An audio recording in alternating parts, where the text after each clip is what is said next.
What's up, everyone? Tournament Tactics is live. It's NFL Week 2. We are coming off an epic DFS Army Week 1 that involved a millionaire minted.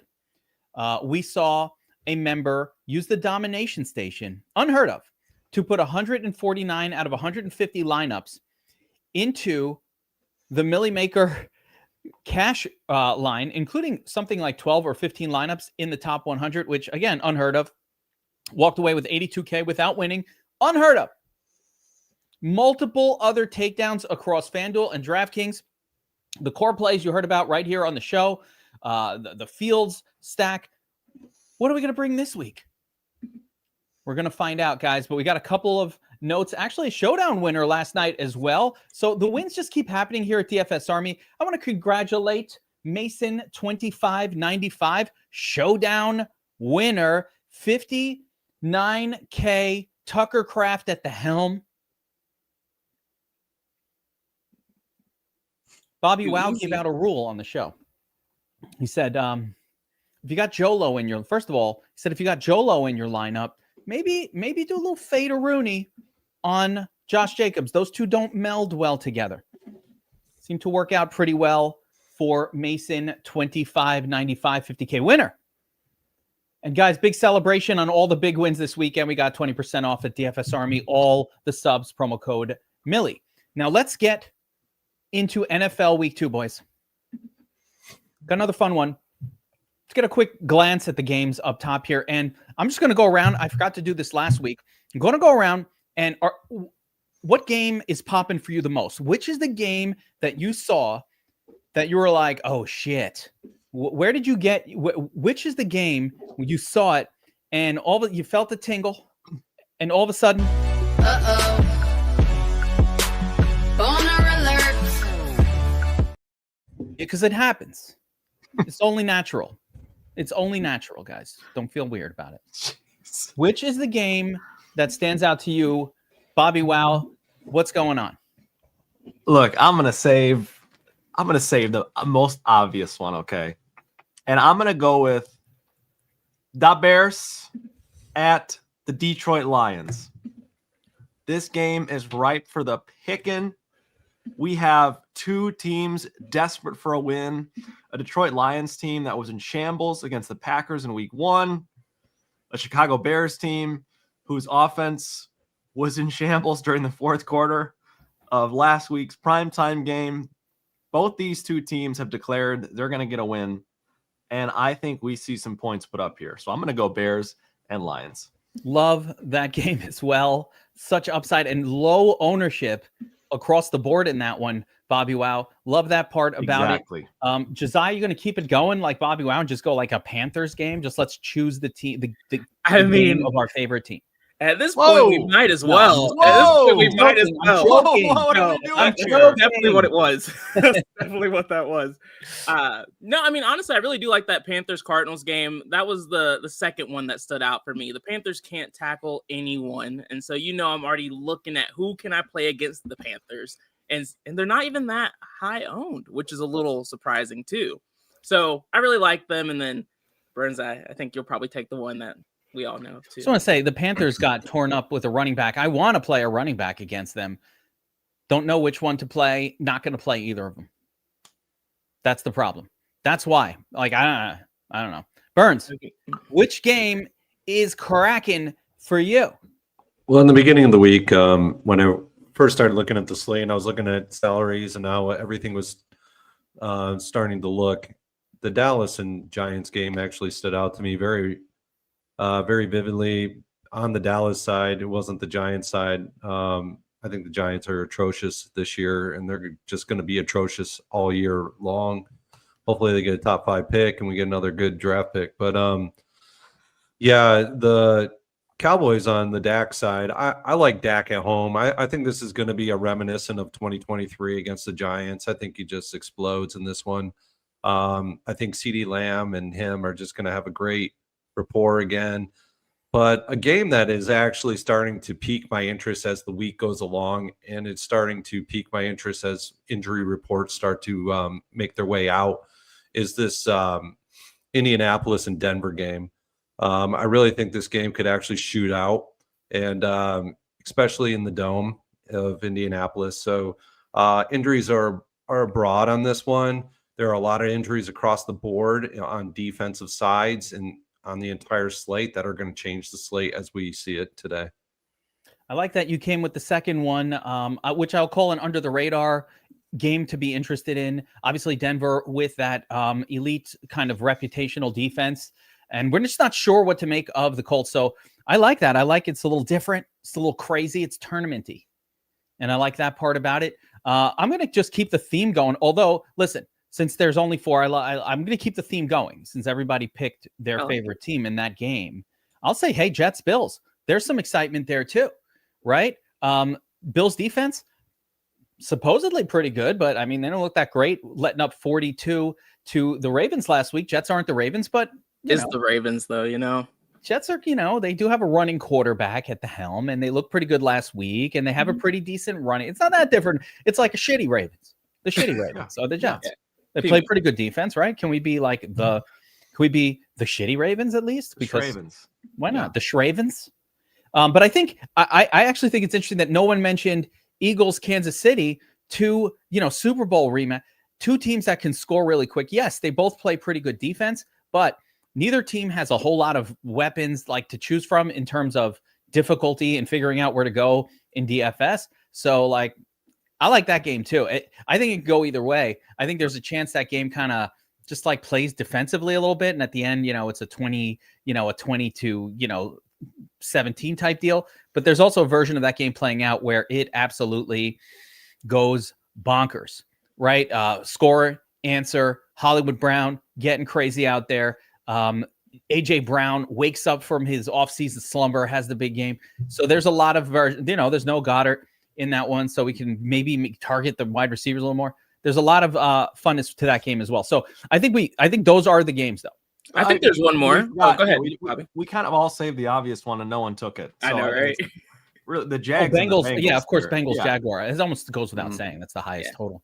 Yes. And Bengals Jaguars is, clearly. And the Dolphins Patriots game too. The Dolphins we know have a shitty defense, and the Patriots have a banged up defense. So that's one I think could go a little under the radar as well. Yeah, there are a couple of sneaky pieces in that game I want to get to as we're talking. And of course. Some of the. Can't forget about the Ravens as well.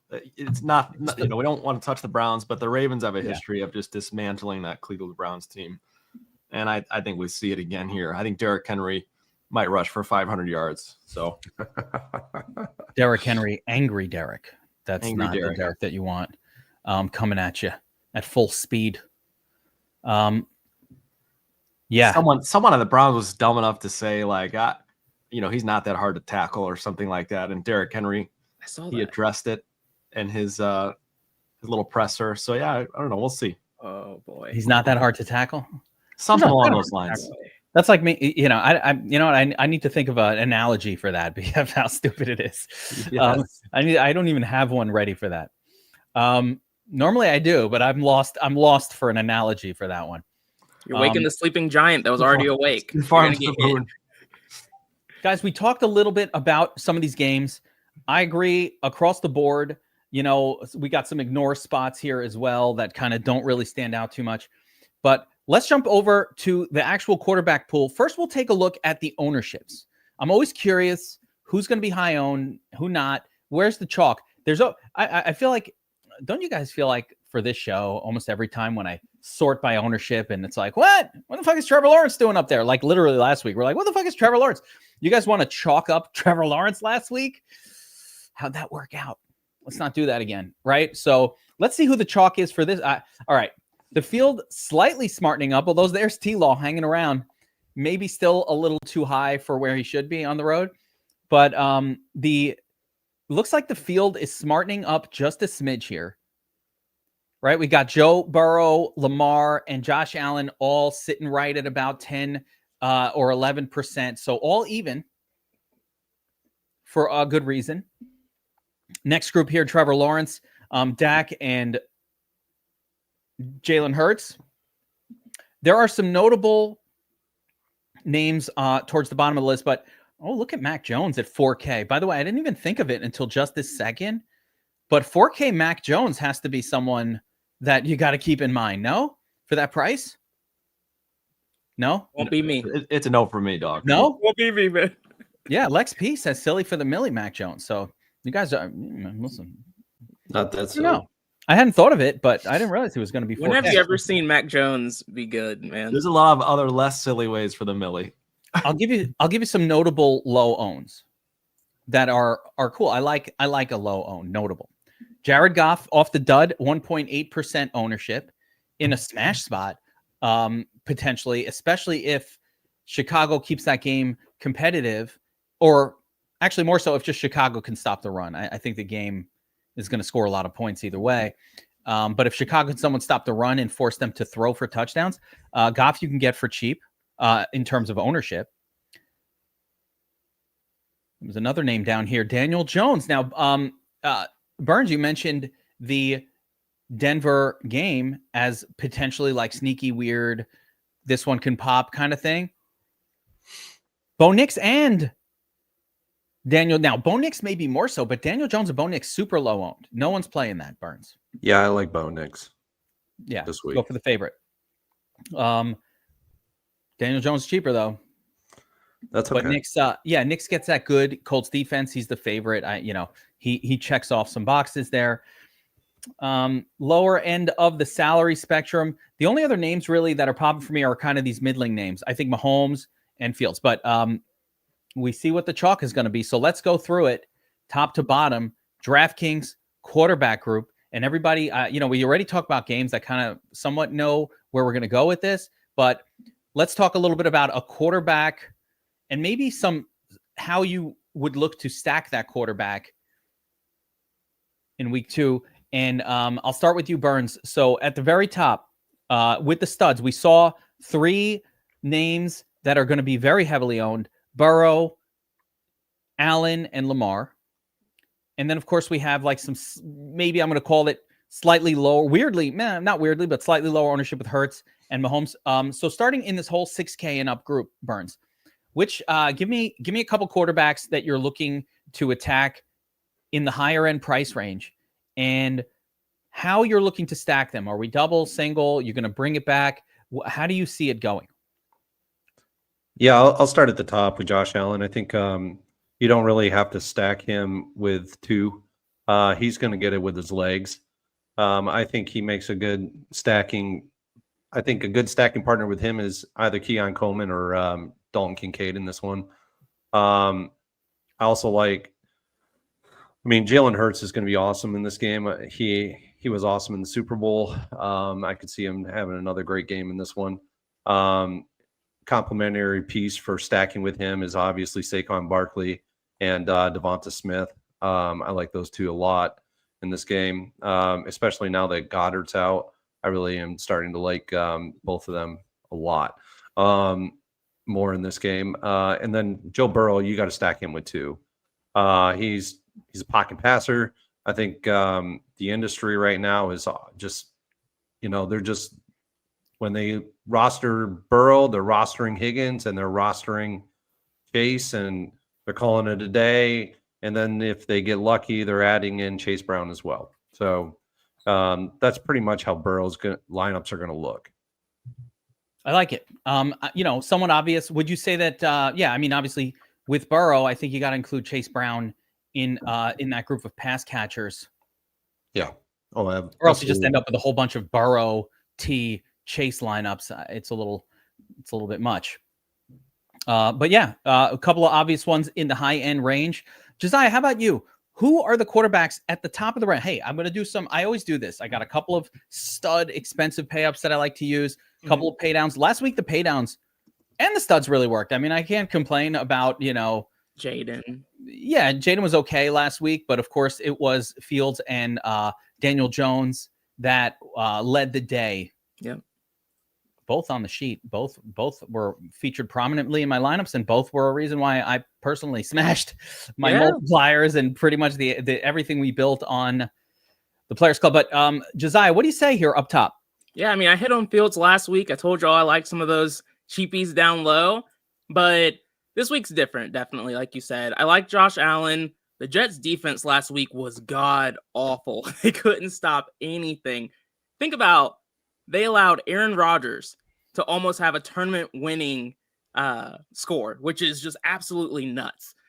Josh Allen naked is the way I'm going to try and play him, but we'll see if the sim boost I use will put in some other bills, but I'm not going to force that.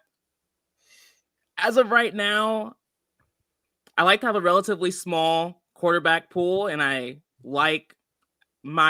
trust my ability to hit on some of these cheaper quarterbacks. So I'm looking at fading Lamar and Jalen Hurts. It could screw me, but that's just the way it's going to be on this slate. I don't love their matchups. The Browns, we know how good of a defense they can be. Joe Burrow is going to be someone I have exposure to. And then Kyler Murray at 6,400 is going to be my favorite quarterback in this range. JC Horn does shadow. Focus on Kyler, because Kyler's not going to be super high owned. Yeah. Like he's him. not, that's that is a tournament tactics kind of a play right there.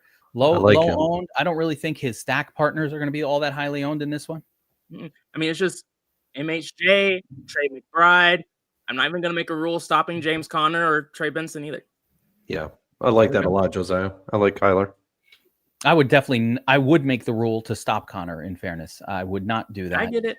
I don't trust the Panthers' ability to stop anything. Yeah. So I will not make any rule limiting what this defense can accomplish. That is fair. BobbyWow. What would BobbyWow do? That's the question of the day. Yeah, look, I think Kyler was up on my list for me as well. I think he's in a great spot. I love that. It's really simple with him. It's MHJ or Trey McBride and move on, right? Because he's got the rushing upside, and those are the two primary guys. You could even run it back again, with a Tet McMillan, and just pray that, Bryce can get it to him enough times to make it relevant. Yeah. But I love for the bounce back. That's happening. Exactly. I'll have lots of those stacks. I actually like the bring back with Chuba acceptable in large field tournaments. Yeah.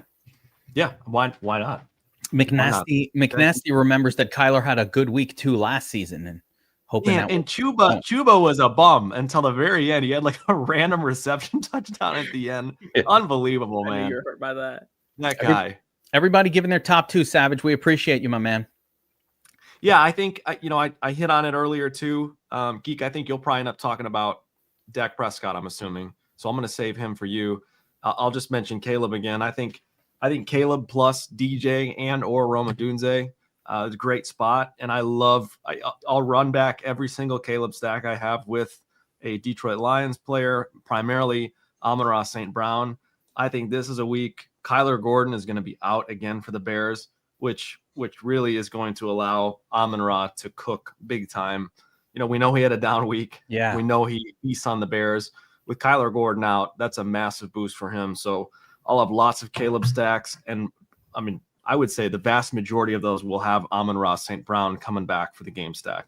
I'm going to give a little overall DFS, I think, philosophical thing for tournaments. I'm going to mention it right now. This is very important. Everybody focus it, because I get this question all the time. When should I use bringbacks? What about a bringback? Should I game stack it?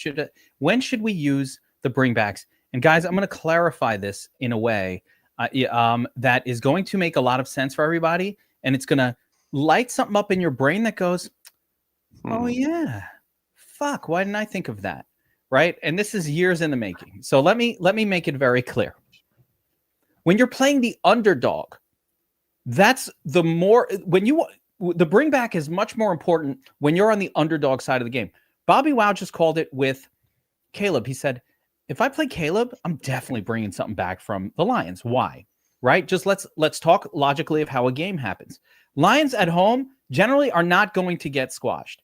Even if they're losing a game, they don't get squashed. Road teams sometimes get squashed and they're just toast. We saw it literally kind of yesterday with the Commanders. They kind of get squished.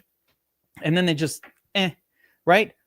What's happening if the Lions fall behind by 21 and I have Caleb? I'm not worried about it. I know that the Lions are making a move in the second half. I'm rubbing my hands together thinking, oh yeah, this is going to get crazy, right? Because I know they're going to come back. So whenever you're on an underdog quarterback, so I'll say for this week, the quarterbacks that I'm on that are underdog, Justin Fields, Caleb, love Caleb, right? But if I'm playing Caleb, I have pieces from the opposing team on my team. With Fields, maybe not, because again, the Bills just don't have that kind of a team where you necessarily want anybody.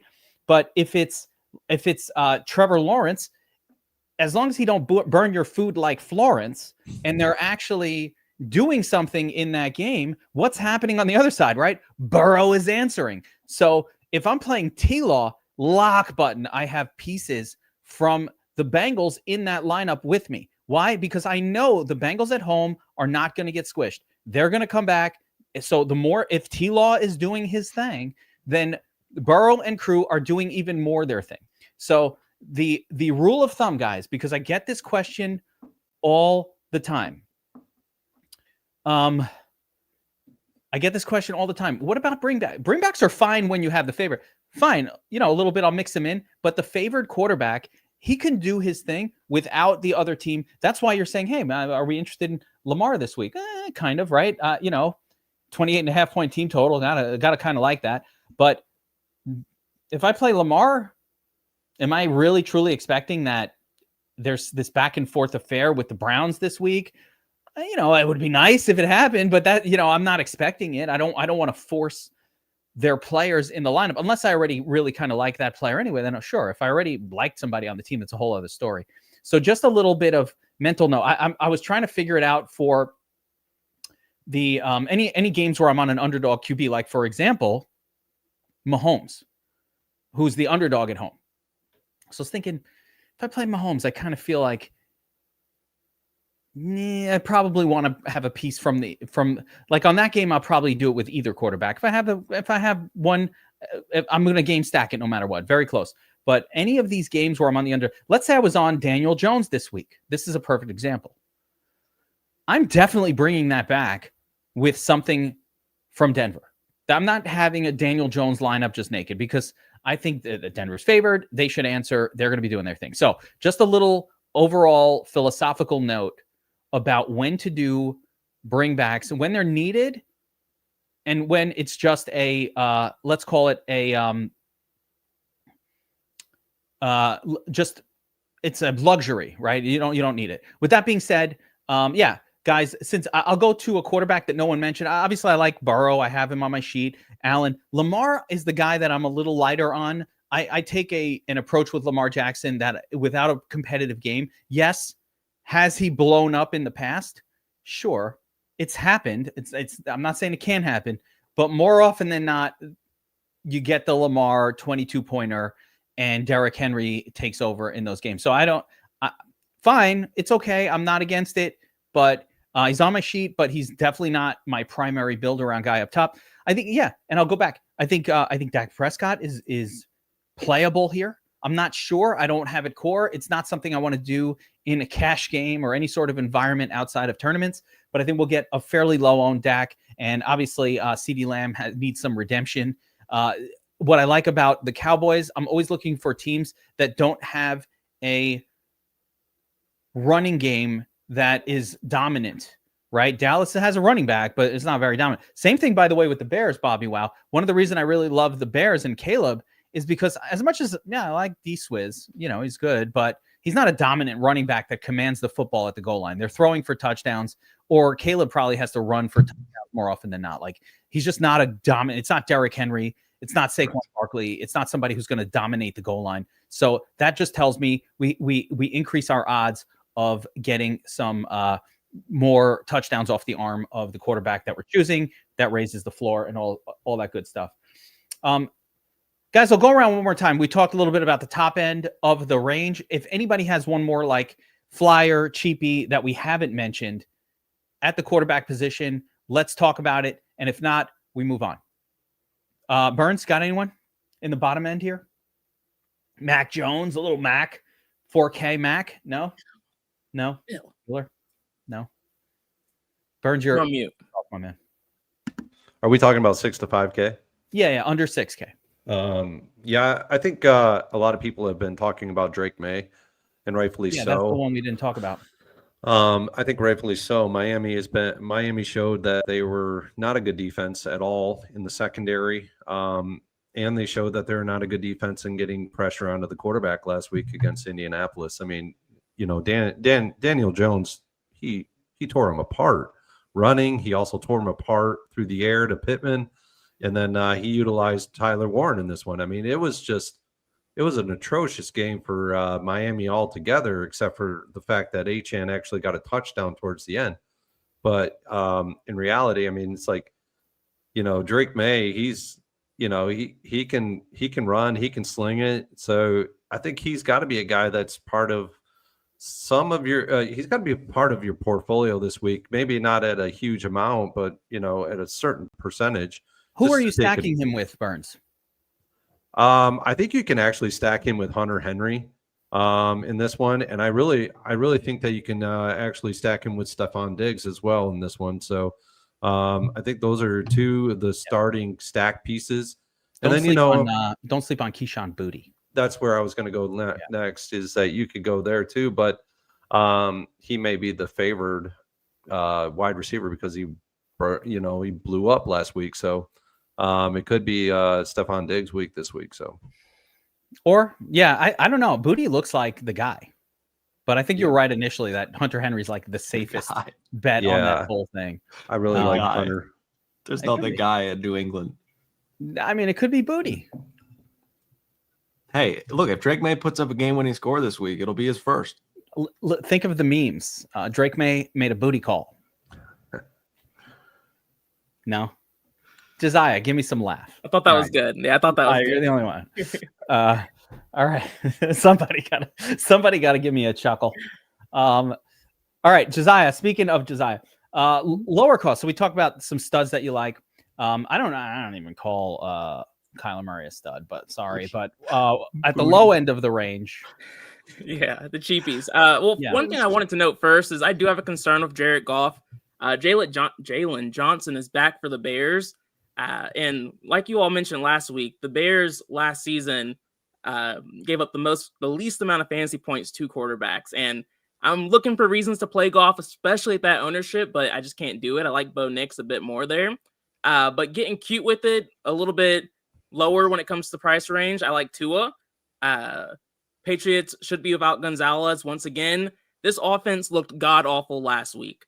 There's no positive takeaway when you look at the Dolphins for a good reason here, but low-owned, back at home. They have the explosive weapons. I like stacking him +2. I really like the Hill and Achane lines, but, you know, if Waddle gets in there a little bit, that's okay too.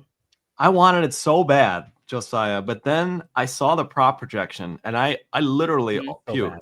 It's like, so I bad. literally puked. It's so bad. It's the worst prop. That's as bad as it gets. It's so bad. Wait, hold on. Let's see what. It's really bad. Let's see what Debbie thinks of all this.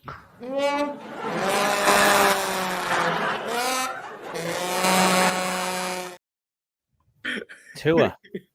He deserves it. He deserves it. They looked so bad last week. Like I said, there's not a great reason to like them besides just the situation slightly better and ownership is low. Yeah, that is definitely not where I'm going. I get it though. In tournaments, you get weird with it, trying to take down $1 million prize. I would definitely not do that in my multipliers or any sort of lineup where I'm trying to put a lineup in the money or anything like that. But you never know. You never know. Hey, everyone gave me a hard time with Fields last week too. So yeah, we're back Fields at was it. Fields was the nuts quarterback. There's It felt definitely a little different. A little different. But like Fields was the nut, and you know what?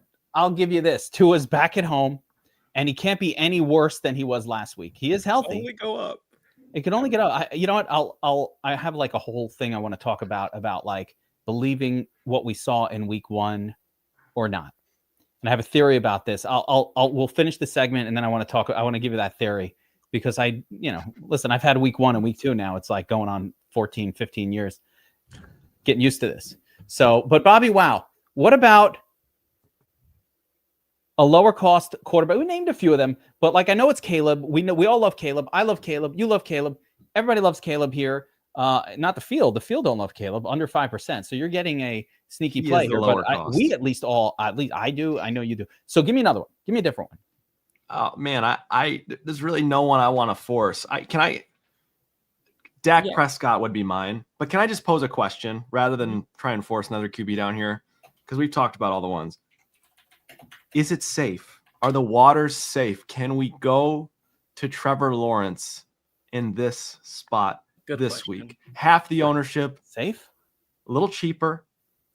It's acceptable because the ownership. We started off the show last week. Go back and watch it and said, "What? Fucking Trevor Lawrence? What are you people crazy?" Right? That's the highest owned guy, so you were warned. Yes. But I'm more accepting of it this week. This does come back though too. Does Trevor Lawrence just suck? I don't think he's safe at all. No. Not safe. Okay. If he was at home, I would be all over this. That's really the only reason I'm not doing it, to be honest. What's the projection doesn't hate him? Yeah, it's not bad. It's a solid projection. Only Caleb has a better projection, I feel like, in that price range. Drake May is higher than him too, man. And Drake May. Significantly less. Fields is right there. That's what makes it hard for me. Yes. Here's my issue with Trevor Lawrence if I have to have one. If Trevor Lawrence is having a day, I just think Joe Burrow's also having a really good day. Joe Burrow's also having a really good day.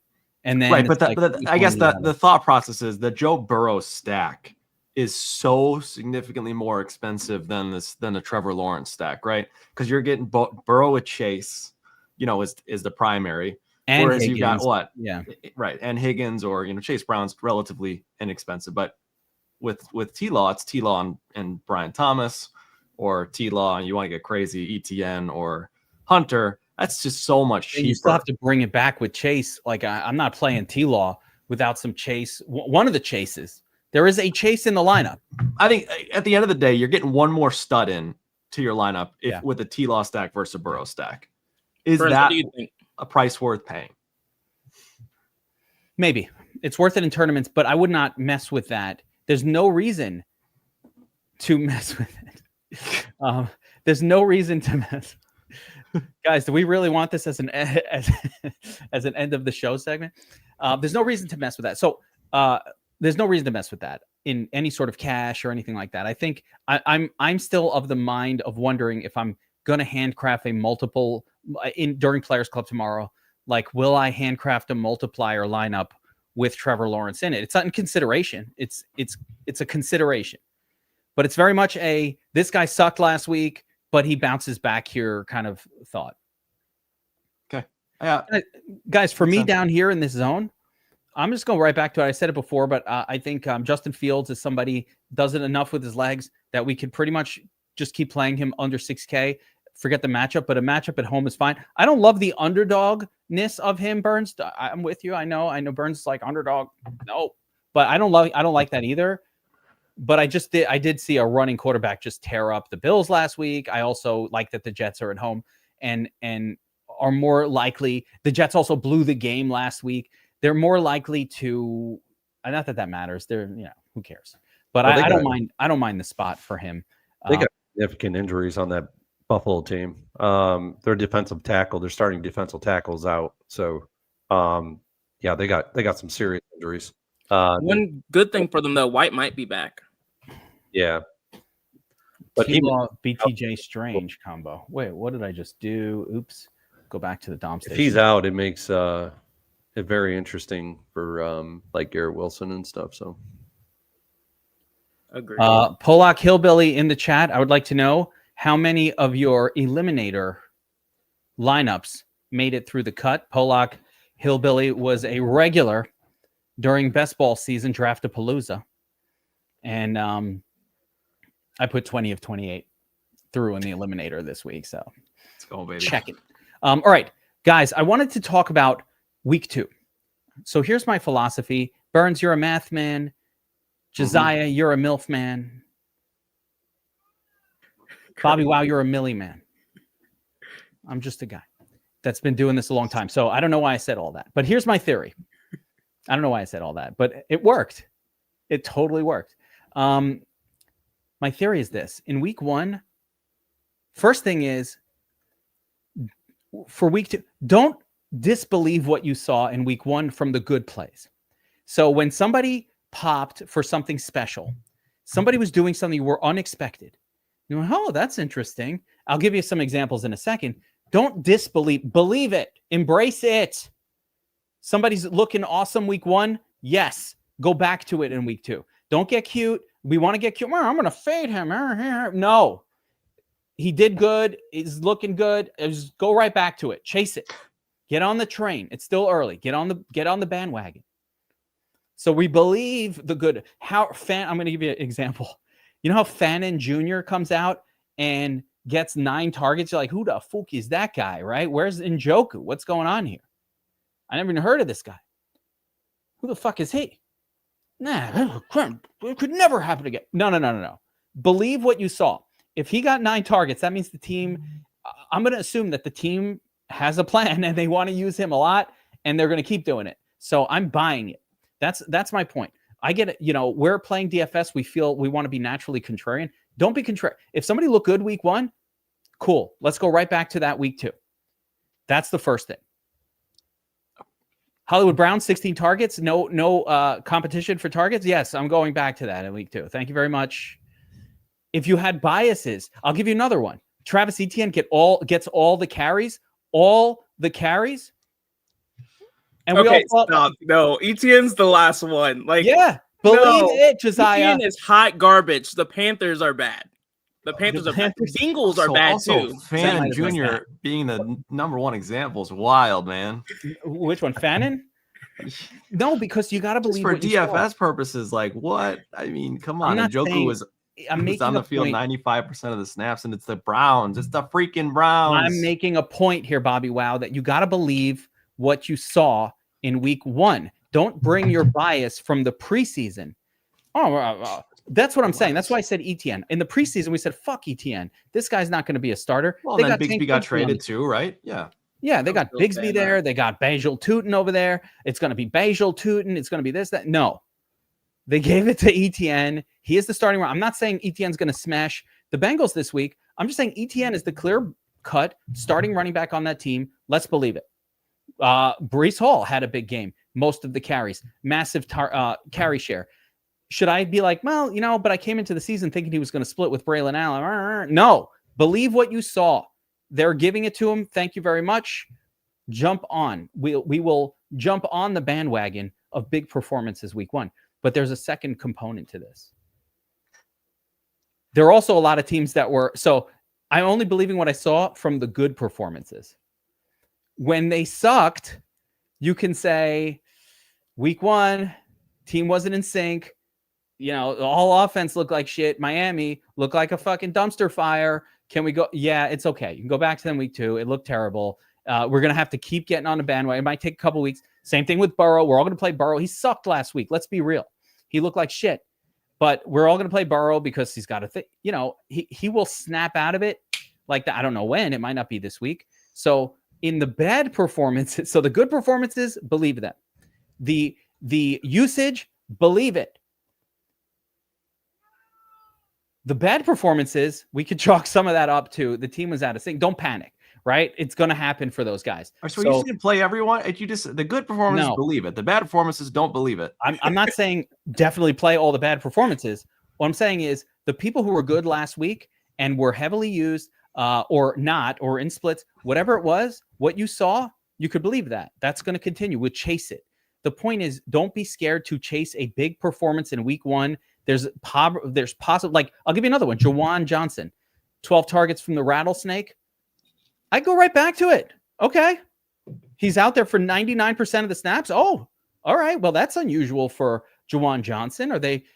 Is there something different? No, I'm believing it. I'll go right back to it, Bobby. Well, I know this guy. He's sucked for 20 years. Keyshawn Booty. These guys who did well in week 1, Keyshawn Booty, get on the Booty bandwagon. He got the most targets on the team. But Booty was the chalk. He failed the chalk like 8 weeks last season. What? What are you talking about? Nobody Forget was- he was last year. chalky. This is you're bringing your bias. He had 9 targets in week No, one. I don't. I'm bringing actual things that No. happen. This isn't a bias. No. And Juwan Johnson's the same price as Jake Ferguson this week. Like, what are we doing here? I'm playing Ferguson too, but Juwan Johnson got 12 targets. What are we going to deny that he got 12 targets? The rattlesnake loves him. He was on the field for 99% of the snaps. That's a lot of snaps. I mean, week 1 gets weird sometimes. Like last year, was it last year when Likely went off, and then the rest of the year he was a ghost? Or was that the year before? Josiah, how dare you bring examples that don't match my narrative right here? Don't bring your bias, Josiah. No. Yes, this is wrong. So this is what I'm saying.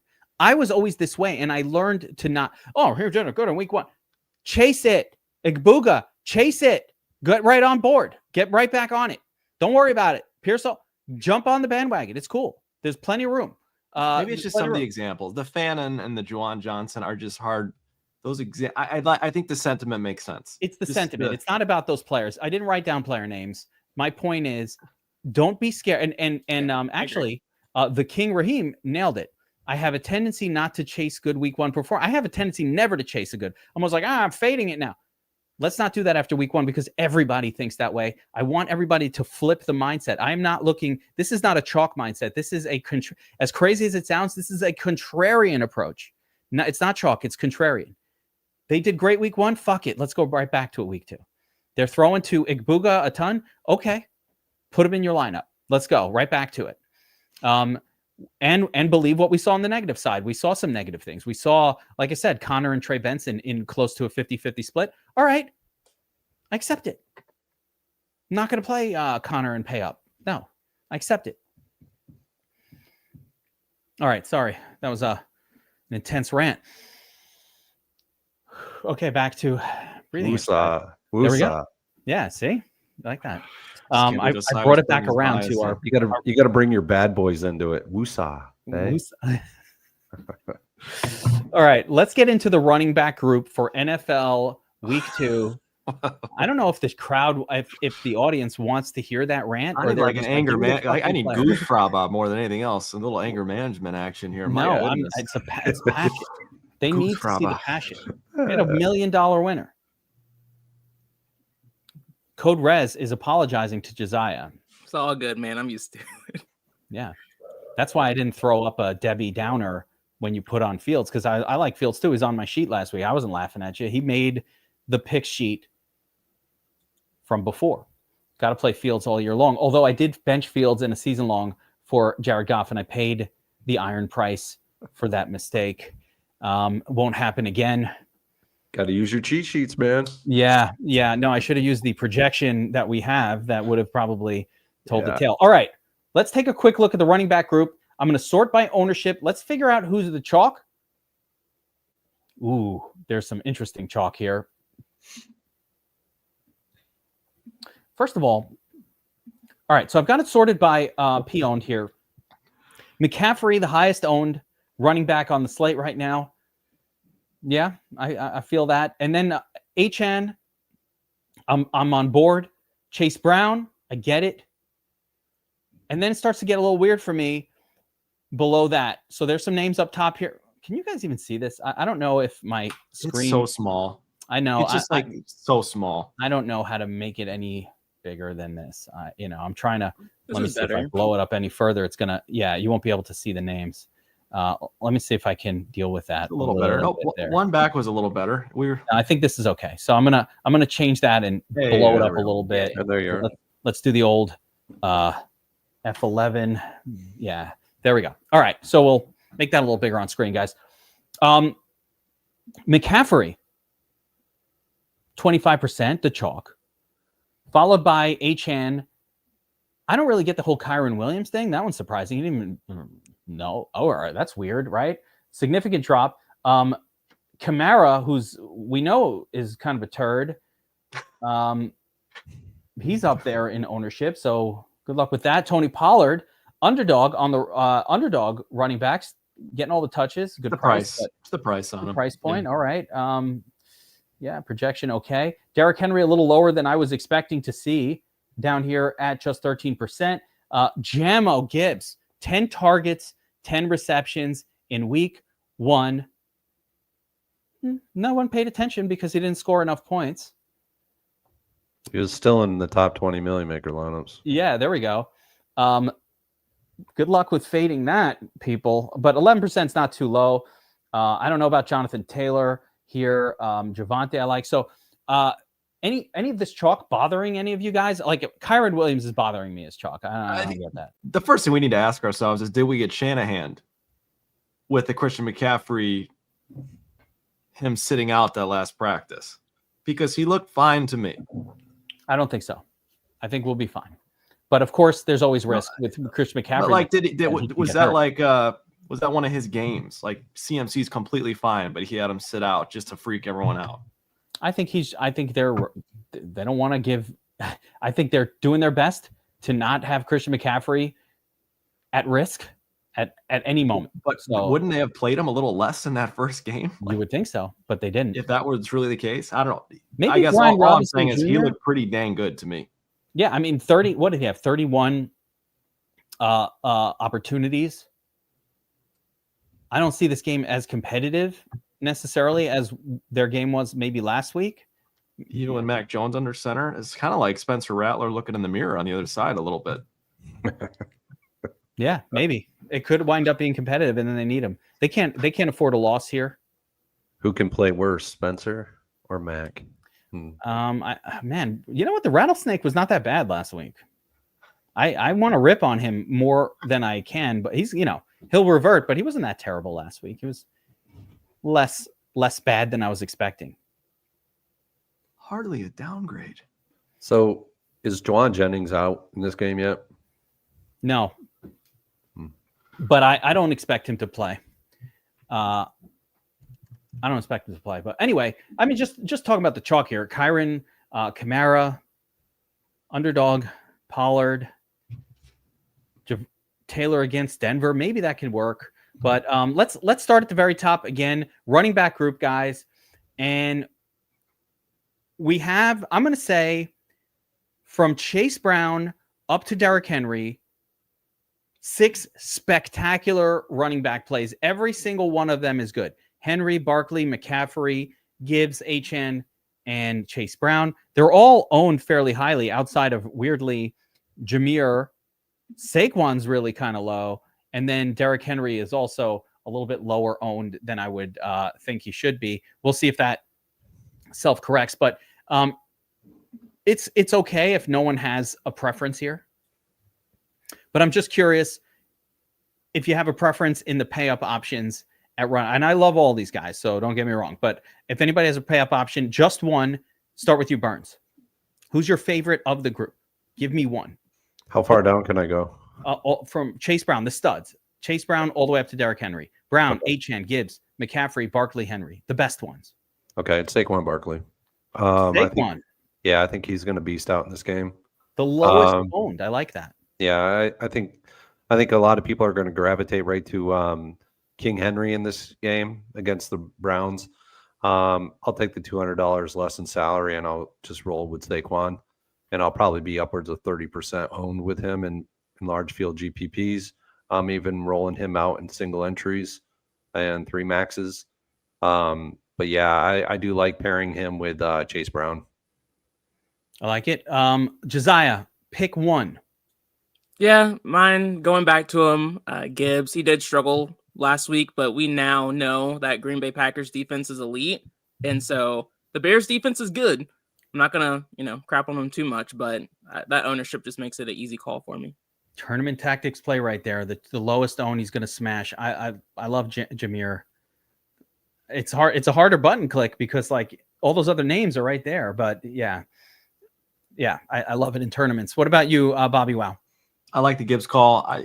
For me, highest exposure, no doubt, will be Chase Brown. I'm going right back to stud after a dud.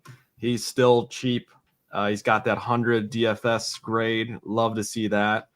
Just a dream matchup. Chase Brown, highest exposure for me. But both the guys listed there, I'll have plenty of exposure as well. Derrick Henry more so on FanDuel for me, just because we don't need to worry. Saquon has that PPR upside that Derrick Henry doesn't, which means in a worse game, from Saquon, he could still get it done. fantasy scoring wise. So King Henry's a FanDuel play for me, but yeah, I'm going Chase Brown. Yeah, and again, I already said I love all these guys, and McCaffrey's great, and Henry Barker, I love them all. I'm gonna throw HN out there, at home, facing a mid defense at best. Possible no Waddle in this game. I know he's got a big Q tag on him, so where the target's going to go. I hated, even in the worst possible performance ever for Miami, HN still kind of gave you a respectable, a 16, 17 pointer. But it was just a reminder, when things are going their way, this guy's going to pop for. He didn't even catch that many passes. When things are going, it was a broken tackle away from a single digit performance, but yeah, it was ugly. Yeah, it was going to get him a lot. It was going to be a disaster. The whole team was going to be a disaster. So I'll go right back to it in that game. But if it's cash, it's not him. It's in cash games. I'm going Chase, and I'm going probably Christian McCaffrey, and probably one of and another stud in there. If I might even go Henry or Barkley in that cash lineup as well. Like, I am putting these studs in my cash game for sure. All right, let's scroll down to the less expensive running back group. These are harder to pick from, right? And especially because every one of these I might use takes a spot from Derrick Henry, Chase Brown, Achane, Christian McCaffrey, Jahmyr Gibbs, and that whole group. And I'm like, man, I want those guys, right? But can't have them all. So let's talk about the lower end of the running back zone here. And I'll throw them all in there. Even James Cook. We got JT, Connor. No one better say Connor. James Cook, Kyron Williams, Chalky, Breece Hall coming off the big game. There's one of my don't be scared to chase the big game. Alvin Kamara as an underdog, again, on a team that can't score touchdowns. Why not? Let's just keep going to that, maybe, or maybe not. And then at the very low end, there's a couple of names that I'm excited about: Javonte Swift and ETN, and then Pollard being very chalky is just kind of weird. So with that introduction, actually, I'm gonna put a little more pressure on you guys. Two low-cost running backs. Low cost meaning sub 6,900 in this group on screen, Taylor and below. Two that you're excited to button click this week, and why? Starting with you, BobbyWow. Yeah, I think as we kind of get down the list here, one lesson I've been trying to hammer into myself at least is trust the props. Trust the prop projection. TTP. We can trust the props. And this was something that we tried to reinforce on the showdown. Remember? We had Dobbs and we had Kraft. The props were saying, play these two guys. And we mentioned on the podcast over and over again, trust the prop projection on these types of players. So I'm going to go with the same exact kind of mantra here. And, for that reason, I think Kyron Williams, I know he's a little chalky, but I'm going to trust the prop projection there. I think he's in a good spot. The Rams are going to have to run the football well if they're going to have success this season.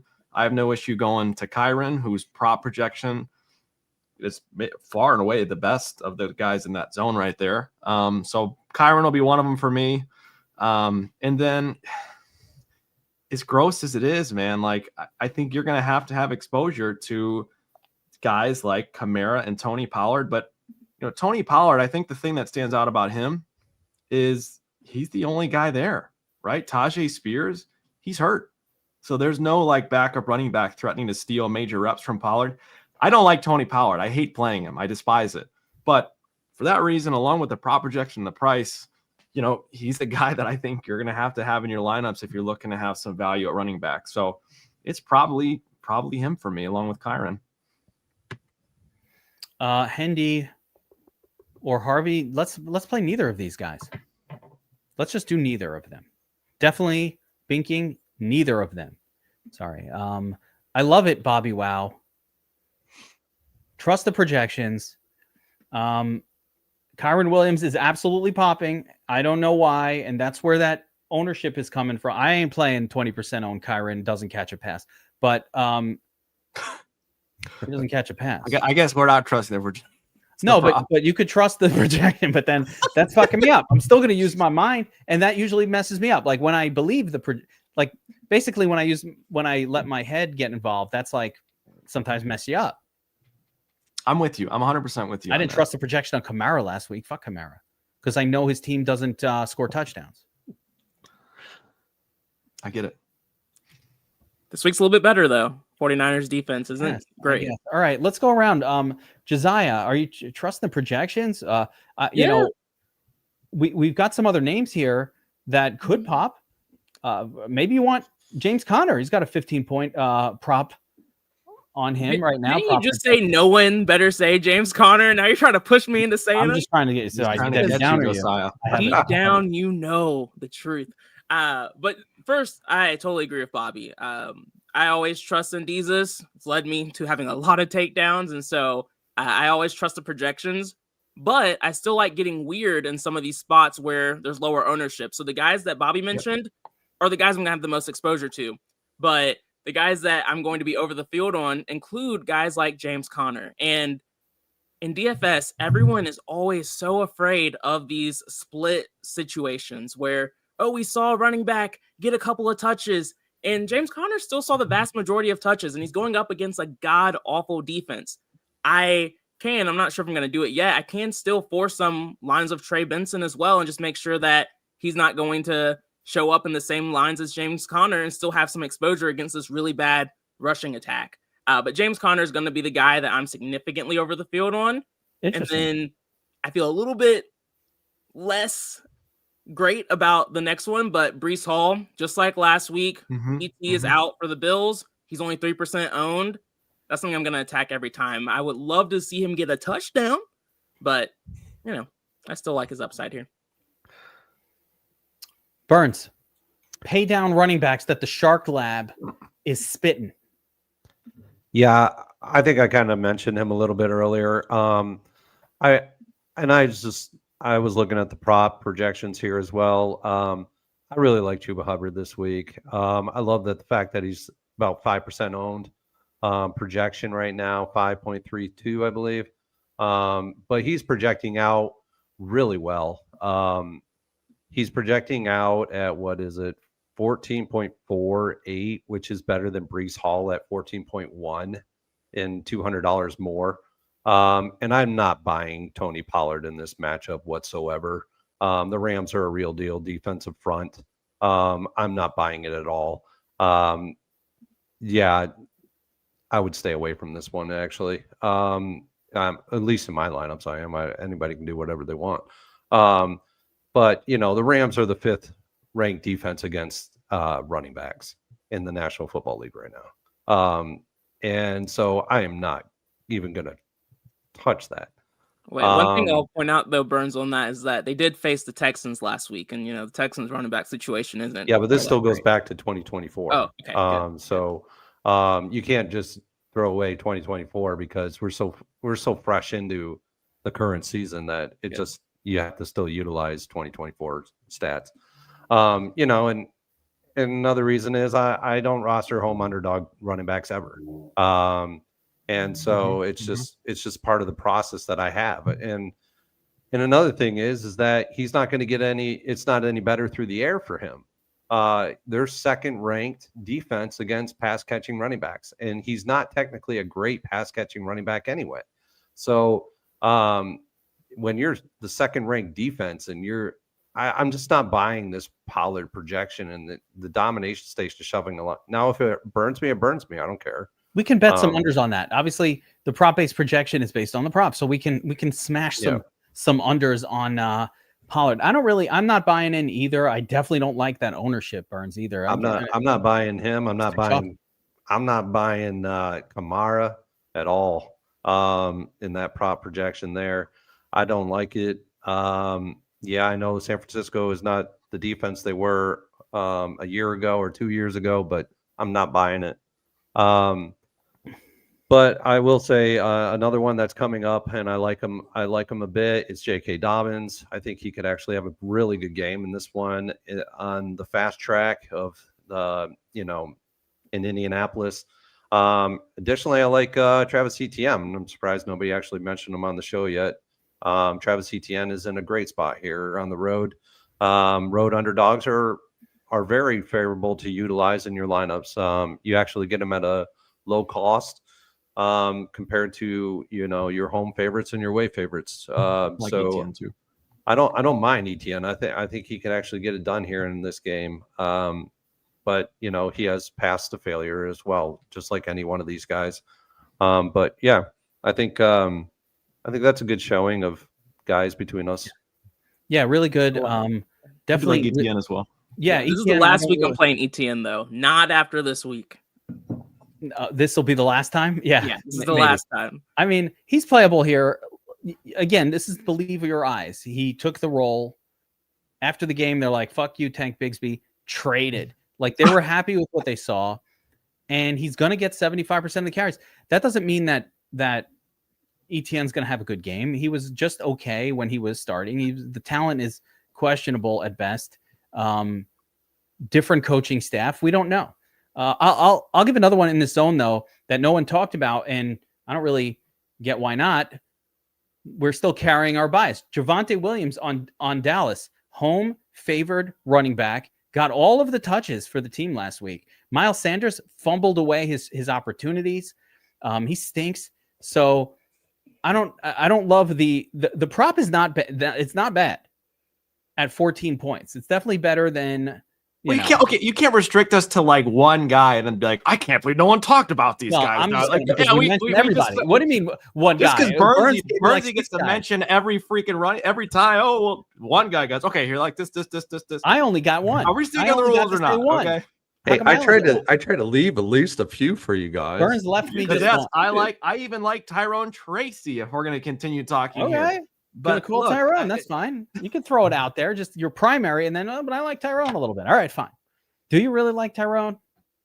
It's fine. I don't want to take your spot. Keep going. No, Tell us more about Devontae. No, the only one down here, and the second name I was gonna rattle off was James Cook. He's not in that low end range, but this is how you win tournaments. Players like James Cook, crazy wide range of outcomes. I just feel he's going to get a touchdown in this game.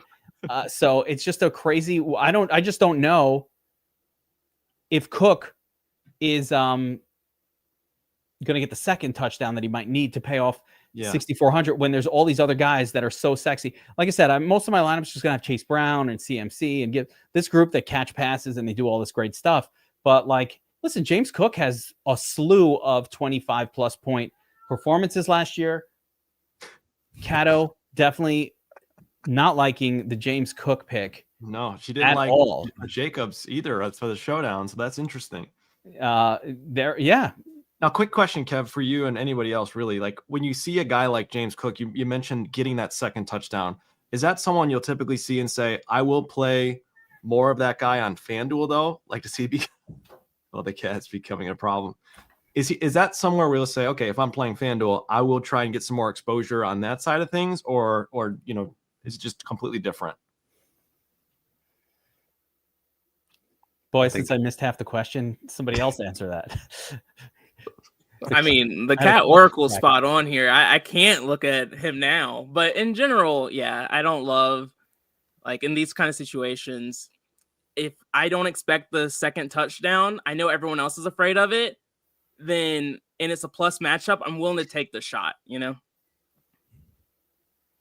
sense. You want to repeat your question, Bobby, so Kevin can answer, or Burn? I know Kevin likes to play both sites, so I was just curious, like for a guy like James Cook, who might need that second touchdown on DraftKings, is that somewhere where maybe he'll say, but on, I might look to play him on FanDuel more than I will on DraftKings. Just I like knowing him, the type of running back that he is. I like him much more on FanDuel because really he's going to be very touchdown dependent guy, right? Like James Cook. All those touchdowns. The problem is it's really for me just comes down to what the salary is. Like I don't care as much. Sometimes I would actually take it a level further and say if there's an extreme bargain on one side compared to the other, then what I will do with my personal lineups, and I'll give an example of like week 1 Trevion Henderson or Ashton Janty, maybe even a better example, where listen, if you're giving me Ashton Janty for free on FanDuel at 6K or 6,200. And on DraftKings, he's priced like $100 under Christian McCaffrey. Like, why am I paying? I'm not paying the Christian McCaffrey price for, some guy that Trevion Henderson, somebody who's half the price relatively on FanDuel. So when you play on both sites, and hopefully everybody, at least last week did, if you didn't play in the $5 free money contest on FanDuel, I don't even know what else to say anymore. How much more screaming can I do in an entire week that they're giving out free money on FanDuel? If you choose not to take it, you're stupid. I don't know how else to say it more aggressively than that. Everybody played it. But so I was able to delineate my lineups a little bit. So players who were super cheap on FanDuel, I didn't really have to play them on DraftKings because I'm like, all right, I got my exposure on FanDuel for that person. Like these guys are cheap on DraftKings too, but like right now, but like if J.K. Dobbins was 6,800 on FanDuel right now, and he's sitting at, I don't know, a cheaper price, that's where you can that's where you can differentiate and use the fact that you play on two sites to your advantage. I like it. Right? Yeah. And then full faded on the other one. Just be like, all right, if this guy hits it, like last week, like I said, Trevion Henderson sub 5K on FanDuel, there was no reason to play him on DraftKings. I just said, if this guy hits, I'll just play a little more of it on FanDuel, and that will explode my lineups anyway. And then I'll take my lumps on DraftKings. You got to look at it as a portfolio, or at least that's how I try to do it, so we can compare those prices and see. Yeah. All right. I think we can move on to the wide receiver group. Yeah, just one quick thought. Just Tyrone Tracy, 5 targets last week. I think he's probably the lowest viable running back on DraftKings for me this week. Not that I'm gonna have a ton, but I like to see the 5 targets. I know people hate Russ. It's tough for me to see Russ coming out and completely dudding a second week in a row in that offense against a really bad Cowboys defense, even though they are on the road. So I'll have some of him in MME. Prop likes him too. 12.2 for 5,300. Yeah, I mean, he's out propping everybody up through about ETN. So, and the same prop is slightly more expensive. It's not that big of a difference in price, but a slightly more expensive. What about Swift, BobbyWow? Yeah, look, I think it was interesting to see Ben Johnson. We talked about it. Will he kind of enable Caleb to use his legs more? And we saw Caleb running quite a bit, and he looked good as a runner. So loved it. I think Swift will eventually be in play. Not yet for me. All right, that's fair. Let's jump over to the wide receiver group. We'll get a little sort going here by P ownership, projected ownership, of course. See who the chalk is, and then talk through studs and duds as we usually do. But a quick whoa. What's going on? What happened? I turn on the domination station. I come to church to meet with Jesus, and he's telling me that Calvin Ridley is the chalk wide receiver in NFL Week 2. The Riddler? He's cheap with a rookie quarterback. 49 hundo. The only one he throws that. I'm not ready to react yet. I'm just like a little bit surprised, and I'm taken aback. What happened to believing what we see in Week 1, Geek? What's going on here, BobbyWow? Why is everybody playing Ridley? He doesn't even prop out that great. He's cheap, and he's the only guy that Cam Ward throws to. I just need to understand this. Do they not know that Hollywood Brown is virtually the same price and is coming off of 16 targets and is likely to get 12 plus targets again this week? No one's paying attention. Shh. They must not know. They must not know. I need to shut the fuck. I'm going to whisper this to everybody who's watching, but don't say anything to anybody who's not watching this, guys. Play Hollywood instead of Ridley. Ridley has a shitty quarterback, and Hollywood has Mahomes. Okay. Whoa. Not a bad. He's just an inexperienced quarterback. Cam Ward's going to be just fine. Yeah, he hasn't proven anything. Fine. He looked good. He didn't prove me nothing. Better Bill than I would Parcells wouldn't even learn a rookie's name until they stepped up. I'm the Bill Parcells of fantasy football. I don't know who he is. Give me a good game, Cam Ward, before I learn your name. No? I'm surprised you know Drake May's name then. He had a good game. He had a 20 plus game last year once. He had a 20-pointer. Oh boy, why aren't people playing Lamb? They'll get on Brown. I think Ridley's a little weird up top. I think these numbers are just going to change by tomorrow. I don't want to react that hard. I'm not buying into a lot of this. But Jamar Chase has the highest own. That makes sense. All the Browns. I like that comment. The public has already started to get on Brown. Dude, if I can do an all Brown lineup,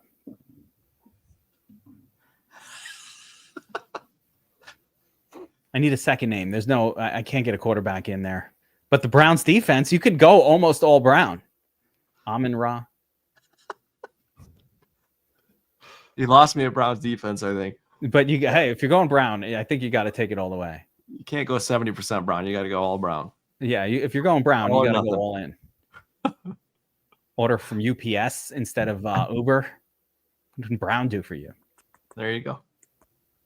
All right. Anyway, all right. Let's talk about our favorite wide receivers. Top down, there's a stud group that looks great. We always love all the studs. They're all so good, right? How do you choose? It's like choosing between your kids. Jamar Chase, this is wonderful. CeeDee Lamb is spectacular. Coming off of a dropped pass or two, he wants to make up for it. Puka is the man. Puka is so freaking good. He didn't even have to score a touchdown to put up like 25 points last week. This guy is an animal. Every time he's healthy and he's on the field, you need to play Puka. That's it. He Just usually play. doesn't score, though. That's the only thing about him. He doesn't even need to score. He had 3 touchdown catches last season, I think. Yeah, he doesn't. But even yeah, need to exactly. score. He doesn't have to, like you said. So it is what it is. And then when he does, just icing on the cake. It's beautiful. Yeah, bonus. What? Oh, instead of a 28, I got a 35. Cool beans. Thanks, bro. It was still good. It was still good. So good. Amon-Ra coming off the dud. Brian Thomas Jr. I got calls from my friends, my normies out in the real world. Should I be scared about Brian Thomas Jr.? I drafted him in my fantasy football. I'm like, guys, you're fine. You're fine. I'm thinking about start. No. Start Brian Thomas Jr. Should I play Calvin? No, just play Brian Thomas Jr. Whoever it is. Should I play instead of? No, play Brian Thomas Jr. He's fine. AJ Brown, massive dud, turd game. Can he bounce back? Tyreek Hill chalk again. Frightening. Scary. Is he even going to play? I don't know. He might just have an attitude and not want to play. It might just be one of those things where he's like, guys, I'm done with this. I mean, he's beating up everybody, so what the hell? But yeah. But let's start with the stud group. Guys, do you have a preference? And I'm talking of the very, very top group here. Brian Thomas and I'll go Brian Thomas and up because no one's gonna, this group down here really needs to probably be stacked or something. But like as a one-off for Chase, Lamb, Puka, Neighbors, Amon-Ra, Brian Thomas Jr., just like quick answer, Burns, one of them popping for you more than the others at all? Yeah, I mean, Amon-Ra, look at this, 8% ownership is like crazy. Yeah. In one of the best games of on the slate. Yeah, this is incredible. Like 8.38% ownership right now. I know he's not propping out as well as the other guys, but you get Amon-Ra at 7K propping out with 8% ownership. I mean, that's really low for It's a Amon-Ra. little too cheap. Seems I love like me some Amon-Ra. almost like the propsmen are also were fooled by week one and thinking like no Liam Cohen or no Ben Johnson means the team stinks now. I don't know. I don't think I agree with that. But I like the pick. Josiah, what about you? Does any one of these guys stand out for you? We love them all. Let's just caveat it. I mean, it's really just because of the projection. It's Chase. It's boring, but it's Chase for me. Yeah. Wow. What about you? I'm all about the revenge this week, and not even revenge, but more so just like prove the haters wrong. Of Derrick Henry, I like Derrick Henry more than usual because of that fumble. I like CeeDee Lamb more than usual this week after his drops. You saw him really take ownership after the game. I mean, understandably so, but I think CeeDee Lamb comes out and trounces the Giants this week. Has a monster game. Master bounce back. Wow. Wow. I like him a lot too. Yeah, big bounce back week for CeeDee Lamb. And for me, I'm going to go, again, love them all. It's kind of like a moot point. I'm playing Dak, so I'll have Lamb with him. I'm playing Burrows, so I'll have Chase with him. Yeah. I'm playing Goff, so I'll have Amon-Ra with him. I'm not playing Stafford, so I will be one-offing of all of this group. I'll one-off probably Puka the most, not for any other reason than these other guys will mostly be covered. And I'm bringing back Malik with my Dak lineup. So like most of these guys for me are covered by stacks, or I'll have so much exposure just with their quarterback that the way I normally try to do it, especially in handcrafting, is I'll kind of avoid those names that are tied to stacks when I'm not using their quarterback, and I'll one-off it with Puka here because Puka is GOAT, and whenever he's healthy and his quarterback is healthy, he puts up 25 plus fantasy points. He's like HN, like a 25-point machine. Yeah, I do think, to Burns' point though, Amon-Ra is usually priced with those guys. You know, we're not getting a major discount, but you know, $600, $800. He is typically in that price range, so he is cheap. I like him as my one-off. Yeah, I don't mind it either. Yeah, Amon-Ra could be a one-off as well. And we've seen 30 plus. We already like Goff. We love that game environment. Oh man, I know I'm going to end up with not enough, and we're going to be watching that game going bonkers, and I'll be like, why didn't I just go all in on it? I think this is a great week for just game stacking in general, and like building around game environments and having secondary stacks within the game. Even if I don't play Goff, like, but what if I play, I don't know, Amon-Ra and Ramsey just randomly in the lineup, just like a little secondary stack action going. I think there's a lot of opportunity for that this week. Sliding down to the more affordable range of wide receivers. We're not going to go all the way down to the turd zone just yet. I'm basing it on what my screen can fit. It's a scientific thing that I came up with. What fits on the screen. So in this group, we start with low owned, stud off a dud, AJ Brown.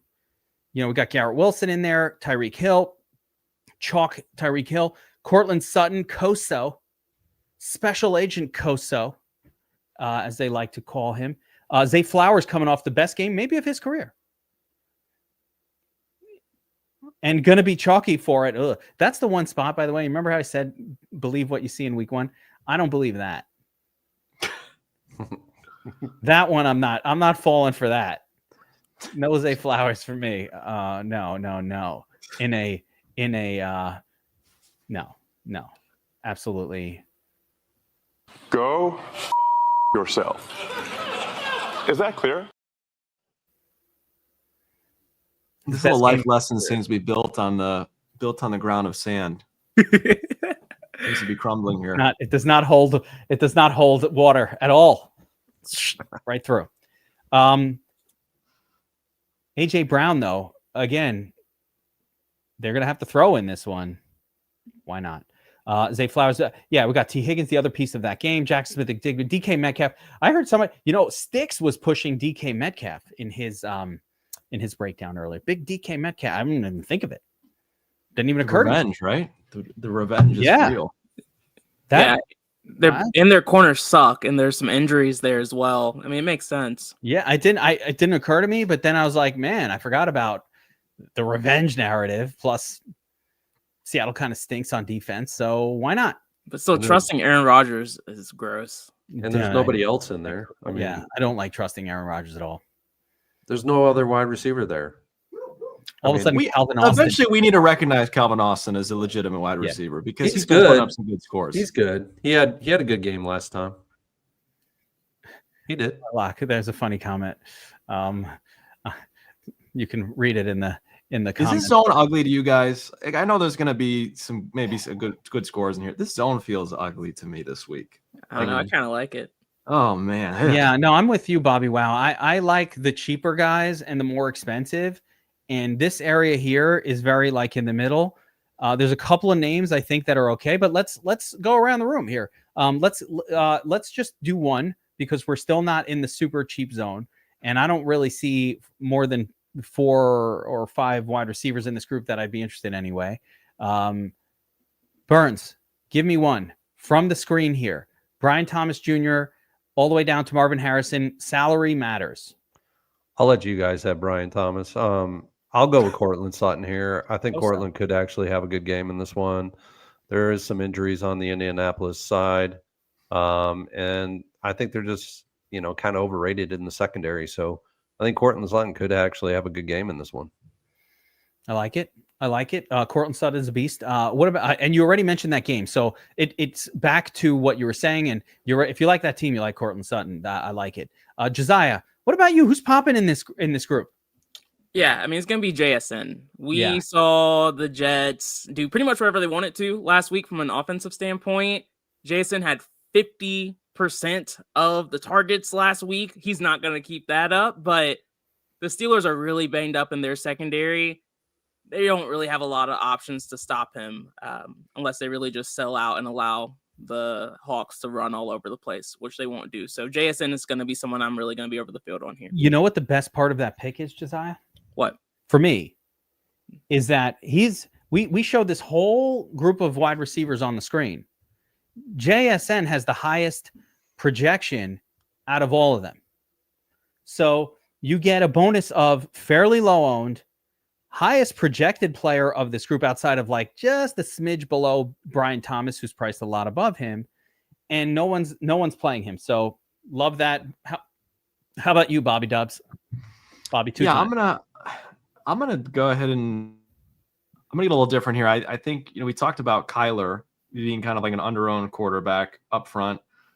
If I do go against Jesus and the props, it's usually to try and chase the boom or bust type of player. So yeah, I think the props for MHJ are, they leave a little bit to be desired, but I do think a big part of that is because he is a boom or bust type of player. This could be a boom week for Marvin Harrison Jr.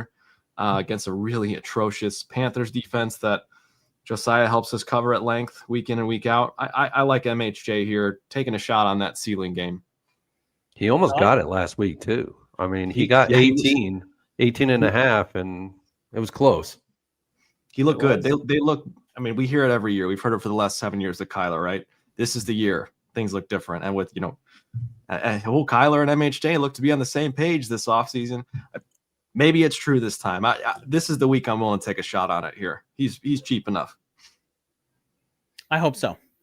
I hope you're right. Marvin Harrison Jr., if you're a dynasty fantasy football player, you took him 1 overall. He came out of college, the absolute lock button top wide receiver, tank for Marvin Harrison.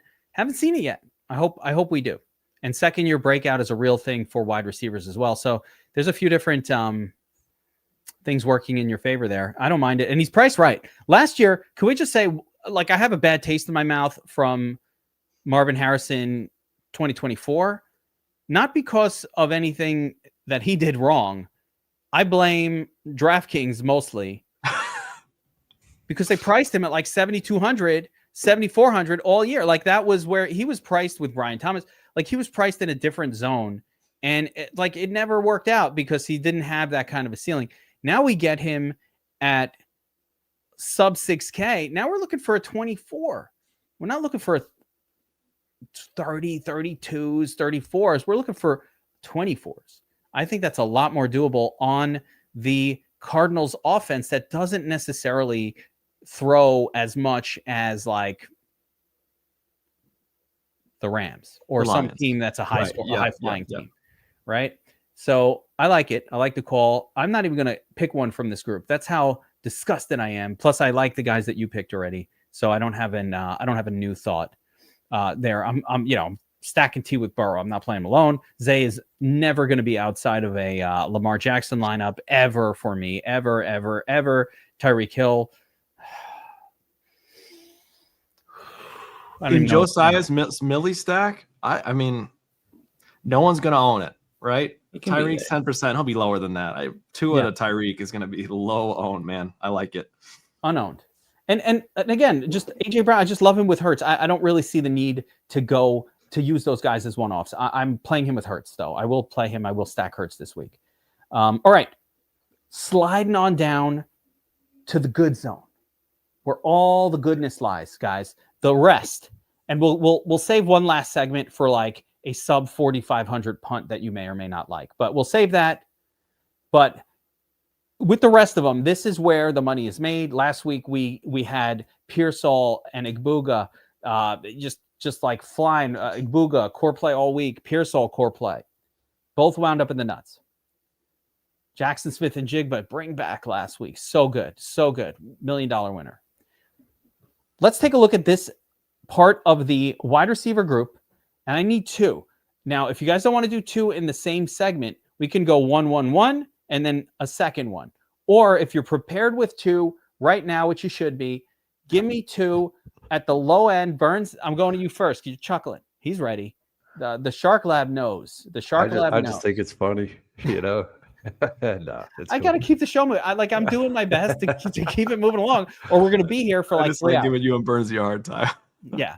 Burns, 2 wide receivers, just 2 that you like. And then you could give me a supplemental. I also like these guys if you need to at the end. I got to say, do I take your dude or what? So well, it better not be. Listen, Hollywood Brown. I'm just going to start the segment off by saying Hollywood Brown is the best player on the slate, and if he will be the chalkiest wide receiver. He will be the highest owned wide receiver. Yeah, he should be super chalk. If he's not, something's wrong. The fact that he's only 16% right now is because people think that Xavier Worthy might actually play. I am not of the mind that Xavier Worthy is going to play. He's not going to play. I'm not. He's in doubtful. He's doubtful. He's not playing. Status. Yeah, I don't see it. I think his ownership's probably going to explode, and he's going to be the chalk. So there's nothing that sneaky about picking fucking Hollywood, unless you didn't know this. In which case, dude, what the fuck are you guys doing? You should be playing Hollywood Brown. Yeah. If he's the chalk, you probably shouldn't be playing him. But maybe we shouldn't emphasize it on the show. Maybe like it's too late. It's too late. Yeah, the ship has sailed. I think for me, without going Hollywood Brown, is Devonta Smith first off in this range here. I think Devonta could have a good game in this one. He could pop off. I could see ownership going towards AJ Brown in the wide receiving core. Goddard's out. I just think he has a good rapport with Jalen Hurts. I think they're a better pairing right now, the two of them coming off of the Super Bowl winning season than AJ Brown and Jalen Hurts. I just like their pairing a lot. Yeah, and so that's pretty much where I'm going to go if I'm in that 5,600 salary range. I'm going right to him. And I think it's like a 1-to-1. Let me see. Yeah, I think a lot of more ownership's going towards Moore and Williams. No, just Moore. So, yeah, so I could see this actually being a favorable outcome come ownership time. I like it. Devontae Smith, definitely not high owned. Definitely someone that has 30-point upside in him at any time. So, yeah, spectacular. Got a second one, or we'll go around? Just go around. Okay. All right, Josiah, give me a name. Wide receiver. We love. It's gross, and I wouldn't even use the word love, but Chris Olave. I'm gonna be honest here. Warning: every time I say his name, he gets hurt every single time. So I don't have a great track record here. He's on his way to a smash though before it happens. Yeah, like I'm like, oh, this is a hell of a call, and then concussion, like every single time. But the targets are there. He's the most targeted player on the team. Granted, he got hurt last week, and he was still the most targeted player. And then the Niners, they are the team that gave up all those points to JSN. You can use Olave everywhere. There's just a good spot for him. It's just hard to trust the player himself. I love it because I was not on it. And he's a great pivot off of Calvin Ridley at double the ownership almost. Sure. Mm-hmm. Yep. Sure. I drafted him in our whatever that, I forget what that podcast is called. You got him in the draft battle. Yeah. Yeah, draft battle. There we go. Yeah, in the draft battle. So we'll see. BobbyWow on draft battle this week. I got to get in on that, actually. Let's see what happens. Yeah, you'll be in there, Burns. Chris Olave, 8.9% owned. So he's getting a little ownership, but not too much. Obviously coming off the good game. BobbyWow, how about you? I am going to go with a guy that I liked last week, and Josiah rightfully asked us to exercise caution on it. I think we kind of saw why. But Trey Mack, I think McMillan from the Panthers, as long as he's in this kind of like mid 5K zone, I'm going to take some shots on him. I'm going to say a scary thing that maybe Josiah can have some rebuttal here. Bryce Young can't look worse. He can't look worse. I don't know how he could. He had 9 targets last week. McMillan did. This should be a plus matchup for the Panthers, whatever that means. But he's like an actual legitimate WR1. Like he's a good football player. I think it's So- encouraging that he got the 9 targets. Yeah. Yeah, he didn't put up a tournament winning score by any means, but at least the targets were there. And I think, if there was a game we could see a bounce back, this is probably the type of game that we would see it in. So I like Trey Mack down here at 5,400. Yeah. No, I like it too. That's a good call. I'm over the field on him. I think that's a really good play. Yeah, I like it. I'm gonna, in this zone here, obviously, there's the obvious ones. I'm gonna mention Keon Coleman as well in this discussion. People are wondering who the WR1 is for the Bills. The WR1 is Keon Coleman. 11 targets, 8 receptions last week. The only other guy that's out there that you even kind of see on the field when you're watching the Bills play is really Khalil Shakir, and he plays a very different role. Khalil Shakir is always kind of hanging around the line of scrimmage. Keon Coleman is kind of playing the alpha wide receiver role. My biggest concern with it, I like this game to pop a little bit. My biggest concern with him is just like Sauce Gardner. Will he be on him? Burns, will Sauce be on Keon Coleman? I believe so. Yeah. So, I mean, that's a negative. That's a net negative for Keon, just to be aware of anyway. That's a negative. Is Sauce good? Yes, he's good. Are we sure? Because we went through this whole song and dance last season. Sauce was bad last season. True. Objectively the Jets bad. were bad. The Last Jets week, were bad. Sauce was objectively bad as well. No, I'm not saying It wasn't that good. Yeah, I'm I not mean, saying I don't know. let's pick on Sauce on purpose, but at this point, I'm saying maybe it's at least for now, it's not as much of a deterrent as we once thought it might be. Yeah, I think that's a good Yeah. point. That's fair. Keep going around, but I mean, there's other names obviously that I love down here. The other one, it's so connected to, like, a lot of these guys are connected to the quarterback. I'm really trying to find names. Like, I'll go with Pearsall. I'll go right back to it. I like Pearsall. Right back to it. Why? No one's going to play him this week. Everybody's like, Mac Jones. Who cares? Who cares? Who cares? He's still we're going to play Olave with the rattlesnake, but we're scared of Pearsall with Mac Jones, who at least started as a quarterback in the National Football League for a team for a while. Wait, is this a crazy take to say that Rattler's already better than Mac Jones? Listen, I don't know if it's that crazy. I think we kind of know that Mac Jones not that good. Yeah. We don't know if Rattler's not that good. We haven't really seen enough. We know that Mac Jones is probably not that good. That's fair. But yeah, give me Ricky Pearsall. Right back to it. And fuck, if Emeka Egbuka was on the slate, he'd be core also. Of course. Wish he was on this slate. It's pissing me off that I can't play Egbuka and Pearsall together again in this low price range. I'll have a super turd later, but Burns, give me another one. So if I had to go with another one in this range, gosh, you guys already took all the ones I wanted. You could potentially go here if you were actually playing Trevor Lawrence. You could actually go with Hunter in this one, and do a double stack with BTJ and Hunter. I mean, it's a viable stack in that game. If you think that Jacksonville's going to get down in this one, and you think that it's going to actually shoot out, and this could actually be where you need that secondary piece in that stack with Lawrence, or you might have a different looking lineup with Burrow, and you have a stack with Hunter as the bring back instead of BTJ, which a lot of people will have that bring back of BTJ. Yeah. So it'll make your lineups look in that game a little bit more intriguing than just having a chalky, Burrow, Higgins, Chase, and BTJ. Yeah. It'll just look a little different. So you know what, Hunter, 8 targets last week, a bunch of receptions, looked at least more in sync with Sunshine than what Brian Thomas Jr. looks. So, and again, unowned. I like him as a one-off. I don't even mind him outside of a stack. That's how crazy I want to get. I'm gonna get crazy out there today. Yeah, I'm not saying it. He's supposed to play more on defense this week. You could tell last week he was a little winded when he tried to play both. So there's a little bit of risk there. Yeah. I don't love that he's supposed to play more with the defense. That does not make me happy at all. Can I take you on a journey real quick? Sure. I want us to get our boots on. Okay, we're going traveling, and we're gonna go from Caleb to Rome. Yep. I was waiting for 9 targets, a touchdown. Has Roma Dunze right? Don't get me wrong. DJ Moore is my guy.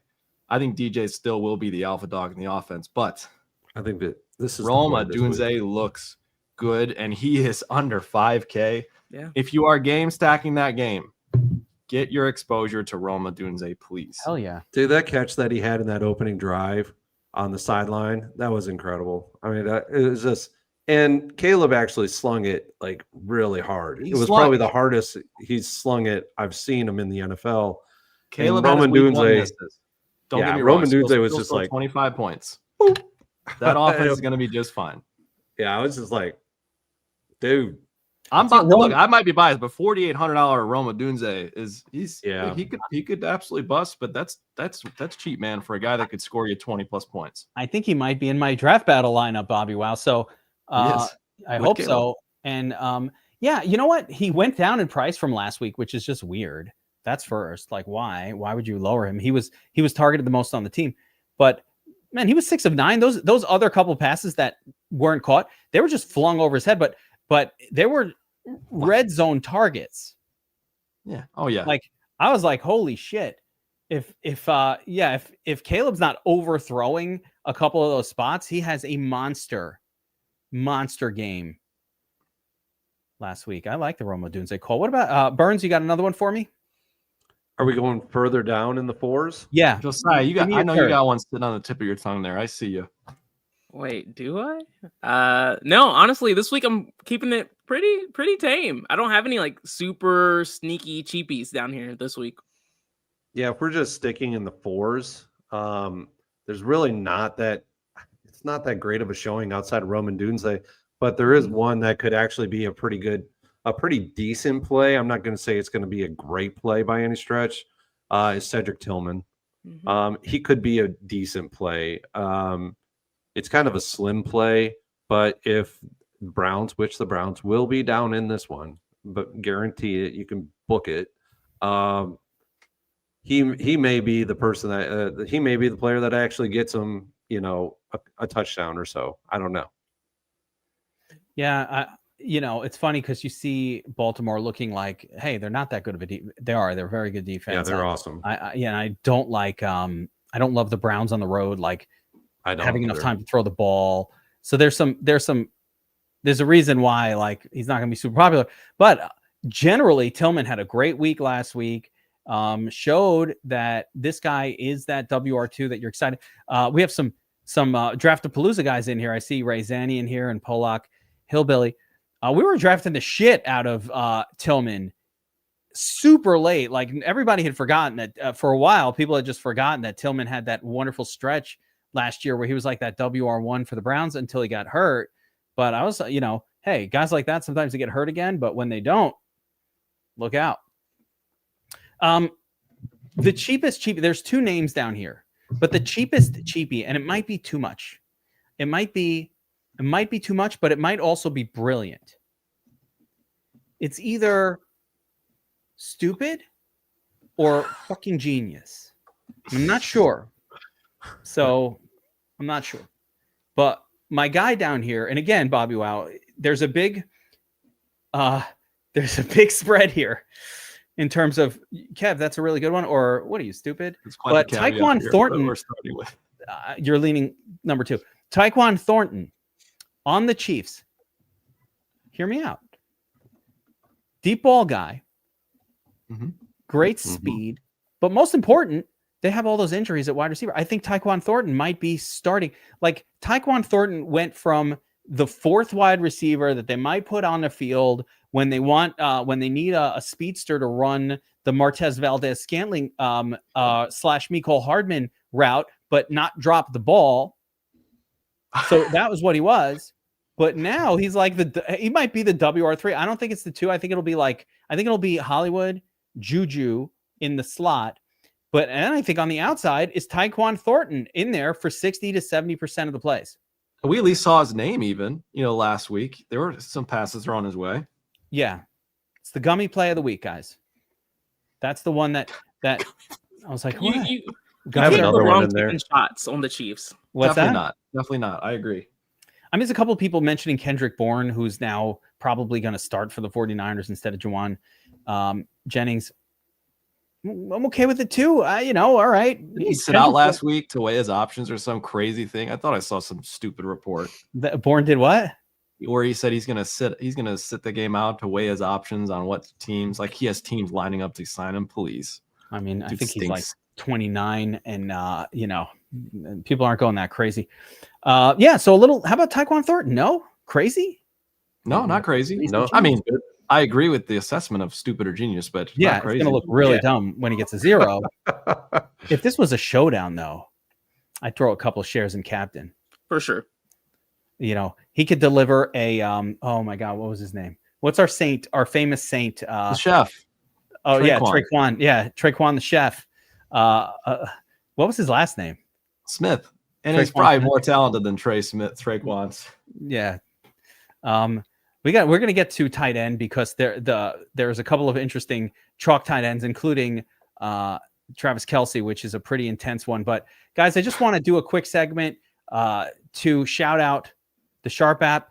Guys, if you are a sports bettor and you enjoy taking money from the sports books as opposed to giving it to them, I implore you to check out Sharp app, where the suite of tools for plus EV bettors is unmatched, with the piece de resistance being the arbitrage tool, which I just put on screen live in real time.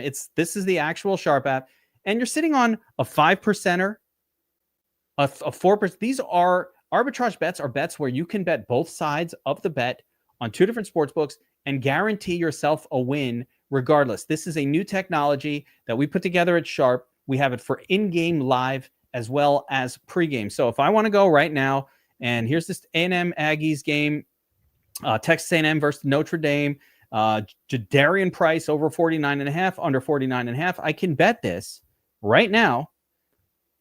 Plus 135 for the over, minus 107 for the under. Either way, no matter which side wins, I'm profiting on a $200 bet. I'm going to profit $22.75. And those arbitrage opportunities are available constantly all throughout the day. You can take money back from the sports books using this tool, and I want you to check it out. You don't believe me? I get it. Promo code Geek will get you a 7-day free trial to check out the arbitrage tool and, of course, the Proptimizer tool. Let's look at what's popping on the Proptimizer tool. This gives you the best prop plays of the week, all beautifully sorted. I'll pick National Football League. We'll get a quick sort going. You're going to see, I believe, J.J. McCarthy, the top play of NFL Week 2. Bet the over 210 yards. J.J. Mack, that's what's up. So make sure to check out the Sharp app. Promo code Geek will get you a week free to try out the arbitrage tool, which is the ultimate weapon to take your money back from the sports books in-game, and especially in-game. Guys, a lot of people give a lot of shit to arbitrage. They think, you're going to get limited, this or that. And you will if you hammer pre-games constantly, pre-game props. Sportsbooks, if you keep winning at props, they're going to limit you. In-game live arb is where it's at. They don't limit you. You can do it as much as you want. Got to be quick about it. But I've been able to, so far this football season, I've been able to sit down during any, even during the primetime games, just one game happening, I've been able to sit down and churn out a couple $100 in arbitrages, which helps me win back the money I lost betting on the actual game itself. That's the beauty of it. You give them a little bit and you take a little bit back. And then when that miracle happens and you win your bets and you win your arbs, you have a smash game. So check out the arb tool, promo code Geek, sharp.app, either on the App Store or our web app, sharp.app. Okay. If I only bet parlays, will the books think I'm an idiot? Yes.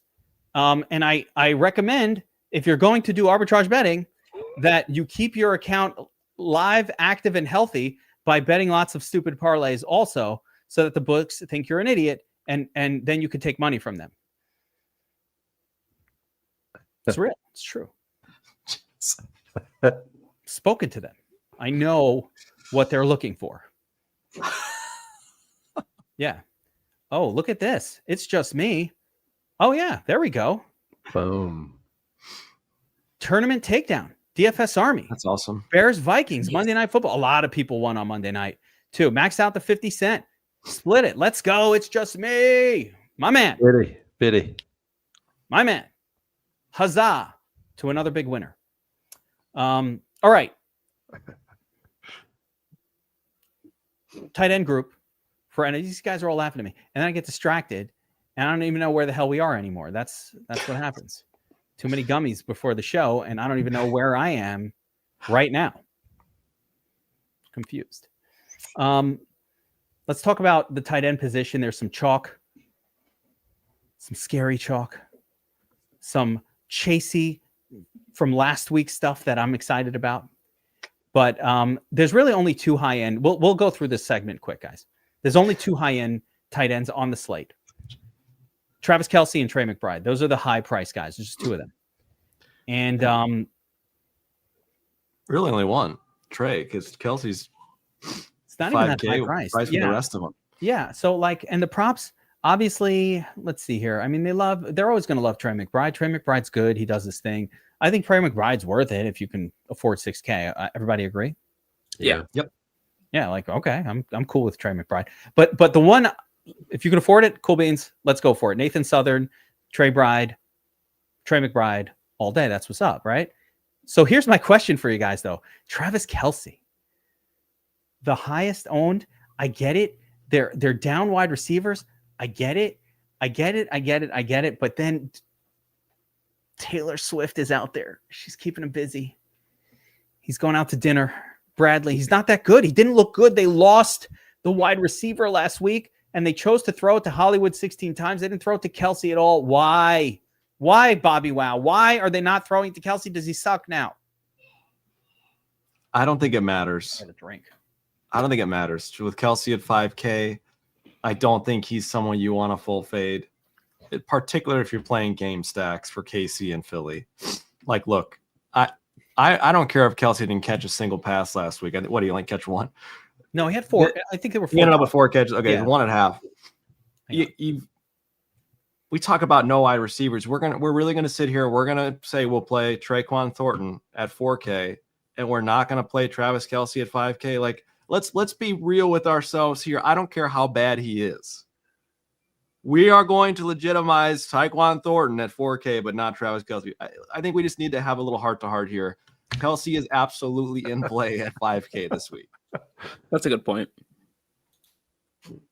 His energy. I'm just saying. I don't love Kelce. He hasn't looked good. He certainly didn't convince. He didn't move the needle last week. But man, what are we doing here? There's no one else to throw to. Dude, they had no one to throw to last week, and they only chose to throw it to him 4 times. I think Kelce was a little bit, kind of seeing ghosts after he was the one that really he injured Worthy, right?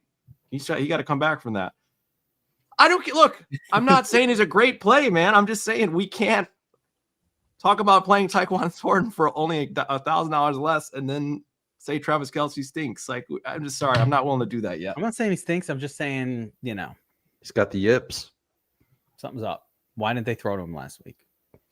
I'm just saying, as chalk, he's not. I don't know. He's a scary, chalky play. I don't know that I want him to be my highest owned tight end. That's what I'm saying. It's chalky. Here's my thing, guys. At tight end, I get it, though. I can understand it. There's only a few tight ends that are reasonable for me. Shark Lab. Who do you like? Okay, damn, you always got to go to me first. Damn. Shit, I wasn't even ready. I try to. You got me on this one. I wasn't ready. What? Oh, Josiah, now you're in prime. I can go. Okay. I can go. It's no problem. I was gonna be real heavy on Dallas Goedert, but no, not in this one. No Goddard.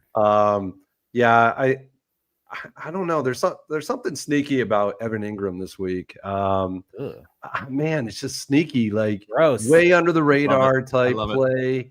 He's probably sub 2% or 3%, and he didn't have a good game last week, and he was pushing the 8 to 10% range of ownership, and he was a little bit higher in salary.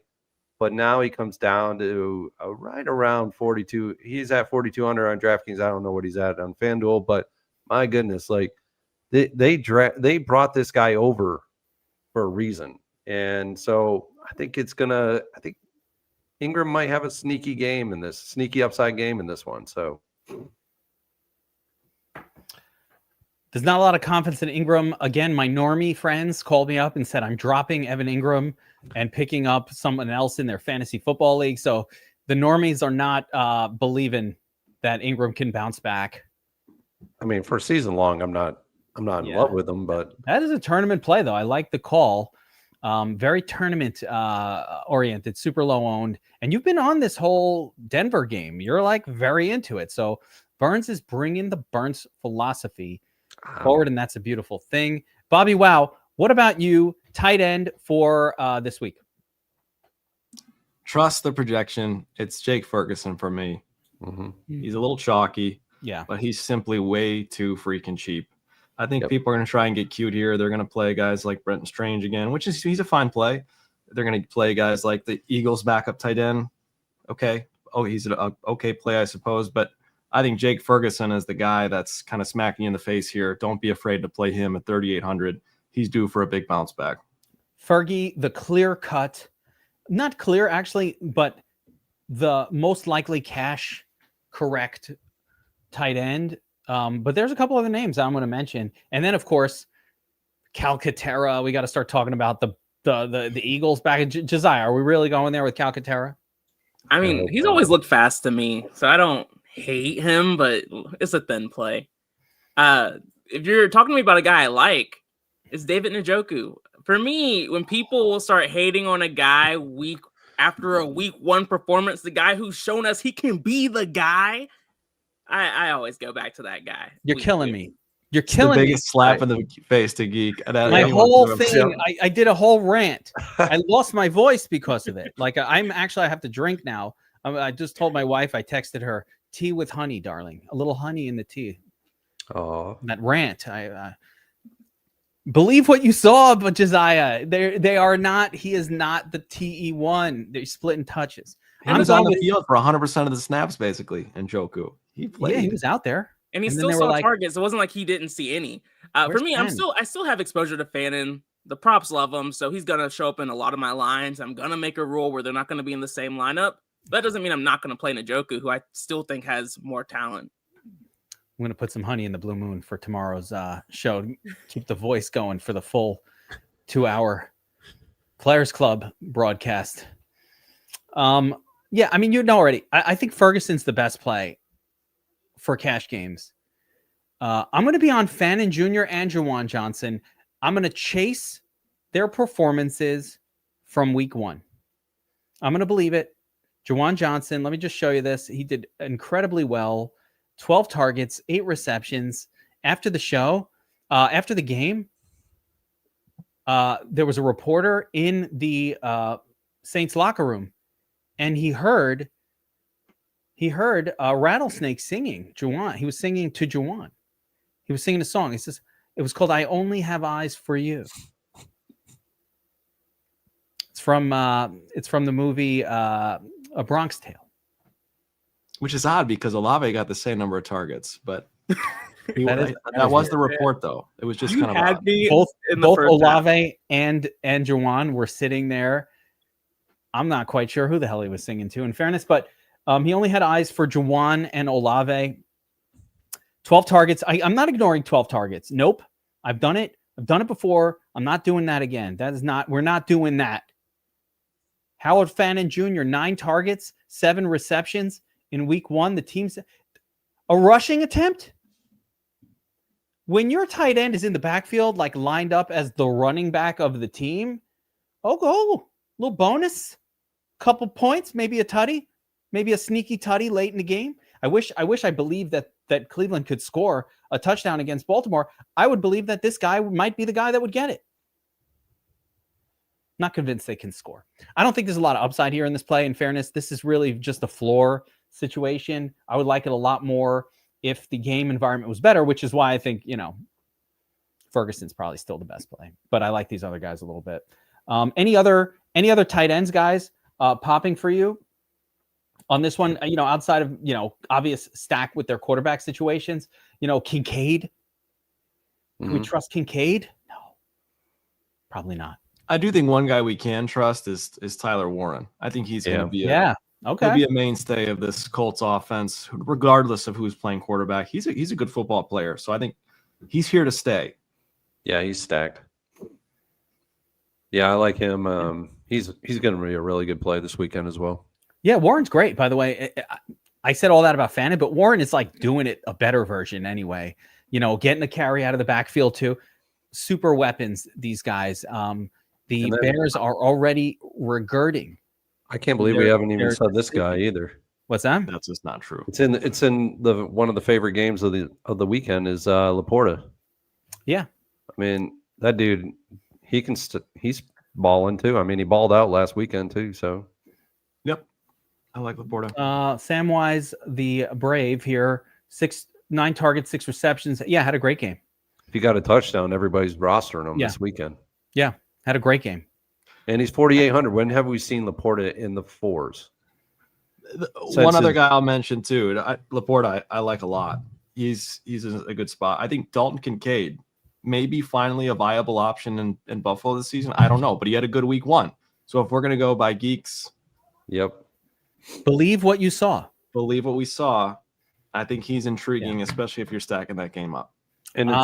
And we already talked about, listen, the Jets secondary is like pretty decent against outside wide receivers. So maybe a couple extra targets to the tight end, but we rarely see Laporta get more than 5 or 6 targets. It's 10.8K for the two of them stacked together. I mean, that's pretty low. Woo. Yeah, it's reasonable. It's definitely reasonable. I can't think of any other tight ends that I'm really looking at outside of game stacks. Like, Hunter Henry's another one too. But we talked about him earlier. I think in quarterback stacking, but Hunter Henry's always kind of like a little bit in play for me. 8 targets, 4. He's fine. He's always. I think he's probably got a shot at being the guy that gets the most targets as a pass catcher on the Patriots this year. Like it's within the realm that he's the highest targeted guy. Not saying definite. I'm not ready to bet it, but it's in the realm of possibilities. All right, guys, let's move on to defense and we call it a day. Shark Lab, you are the defense whisperer. Always whispering good teams. Last week I was all over Arizona and the Broncos as my favorites. And the pay-ups kind of worked. Yeah. The pay downs did not work as well for me. Not all of them. Or for anyone.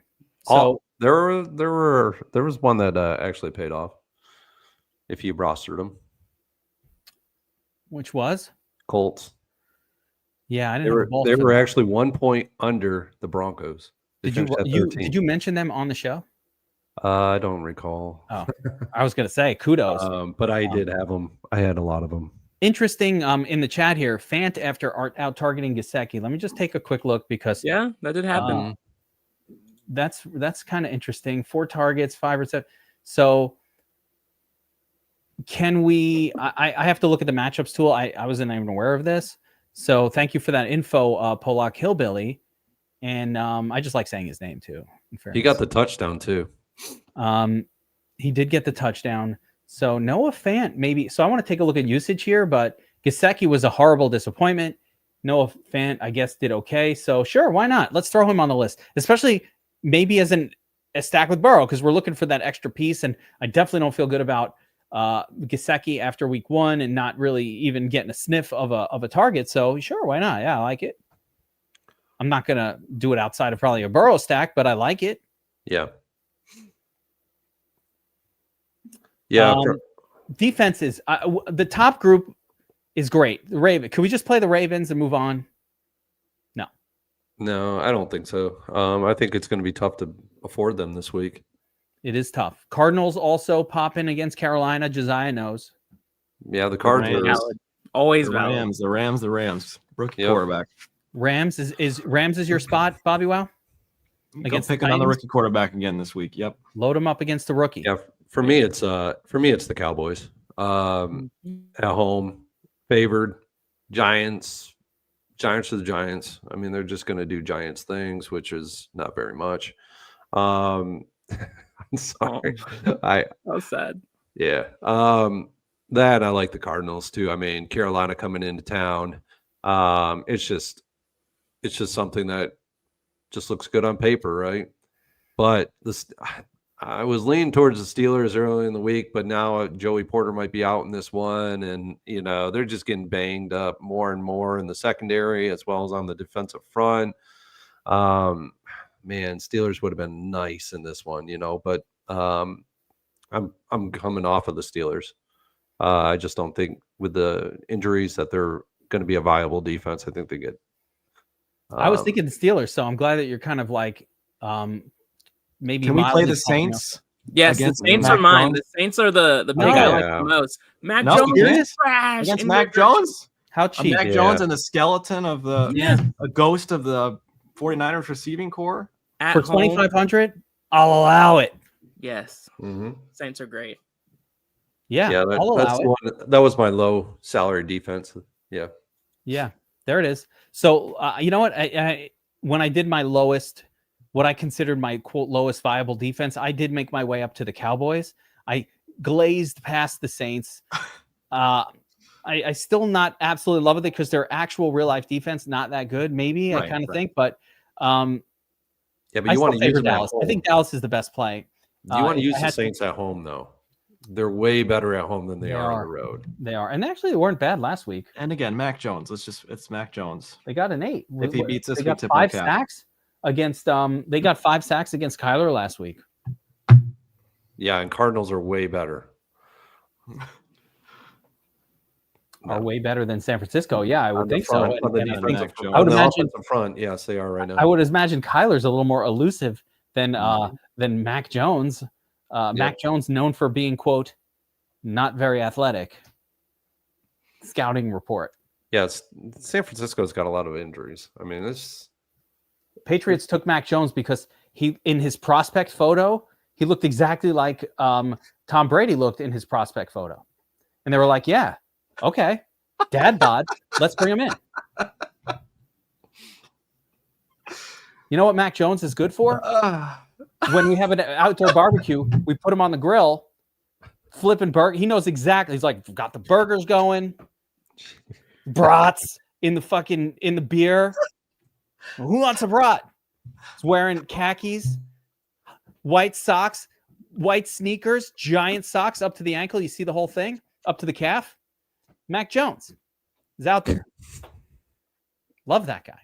Let me get a smash burger, Mac Jones. That's what's up. Onions and cheese on mine. And one of those brats.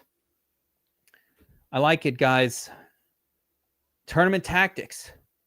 NFL week 2. A reminder for everybody who's watching that on Saturday, I know a lot of you guys missed it. I wish I had the screenshot. But on Saturday, we do a little show in DFS Army for our subscribers called the Players Club. Okay? And in the Players Club, we build lineups we're not talking here. We're talking the Millie Maker. We're trying to take down millions. Players Club, we're trying to take down small tournaments. We're trying to take down multipliers, 10xers, all that kind of stuff. Where I make my bread and butter. It's why I've been able to survive playing DFS since 2011. I can't even count it up anymore without depositing all the time or ever. I don't like depositing all the time. I like to play a profitable style. And that's what we teach and talk about for our DFS Army subscribers. High dollar entries. We're going to build some last week. Everybody was in there. I'm not going to say everybody. We were crushing the 40x multiplier, $27 into 1,000. I hit 3 out of 7 of the lineups for that during the Players Club last week. What's going to happen this week? I say it in this show because not everybody's aware that you got to be in our Discord. Got to be in the DFS Army Discord. If you subscribe, you should be in the Discord paying attention. And we're posting these links. We're doing these shows. We're doing these streams. Make sure you get in there and you're there for Players Club. We hang out, good old times, drinking Blue Moons. It's a great time and it's a very chill environment, not public, behind the paywall. We can take the energy down a smidge and the lineup building up a smidge for that. So make sure to be around for the Players Cup to check it out. Final reminder, guys, celebrating the Millie Maker winner for NFL Week 1. That's how you start it, dude. But how are we going to get? What's the rest? We already got another showdown takedown 50K winner last night. We're celebrating it.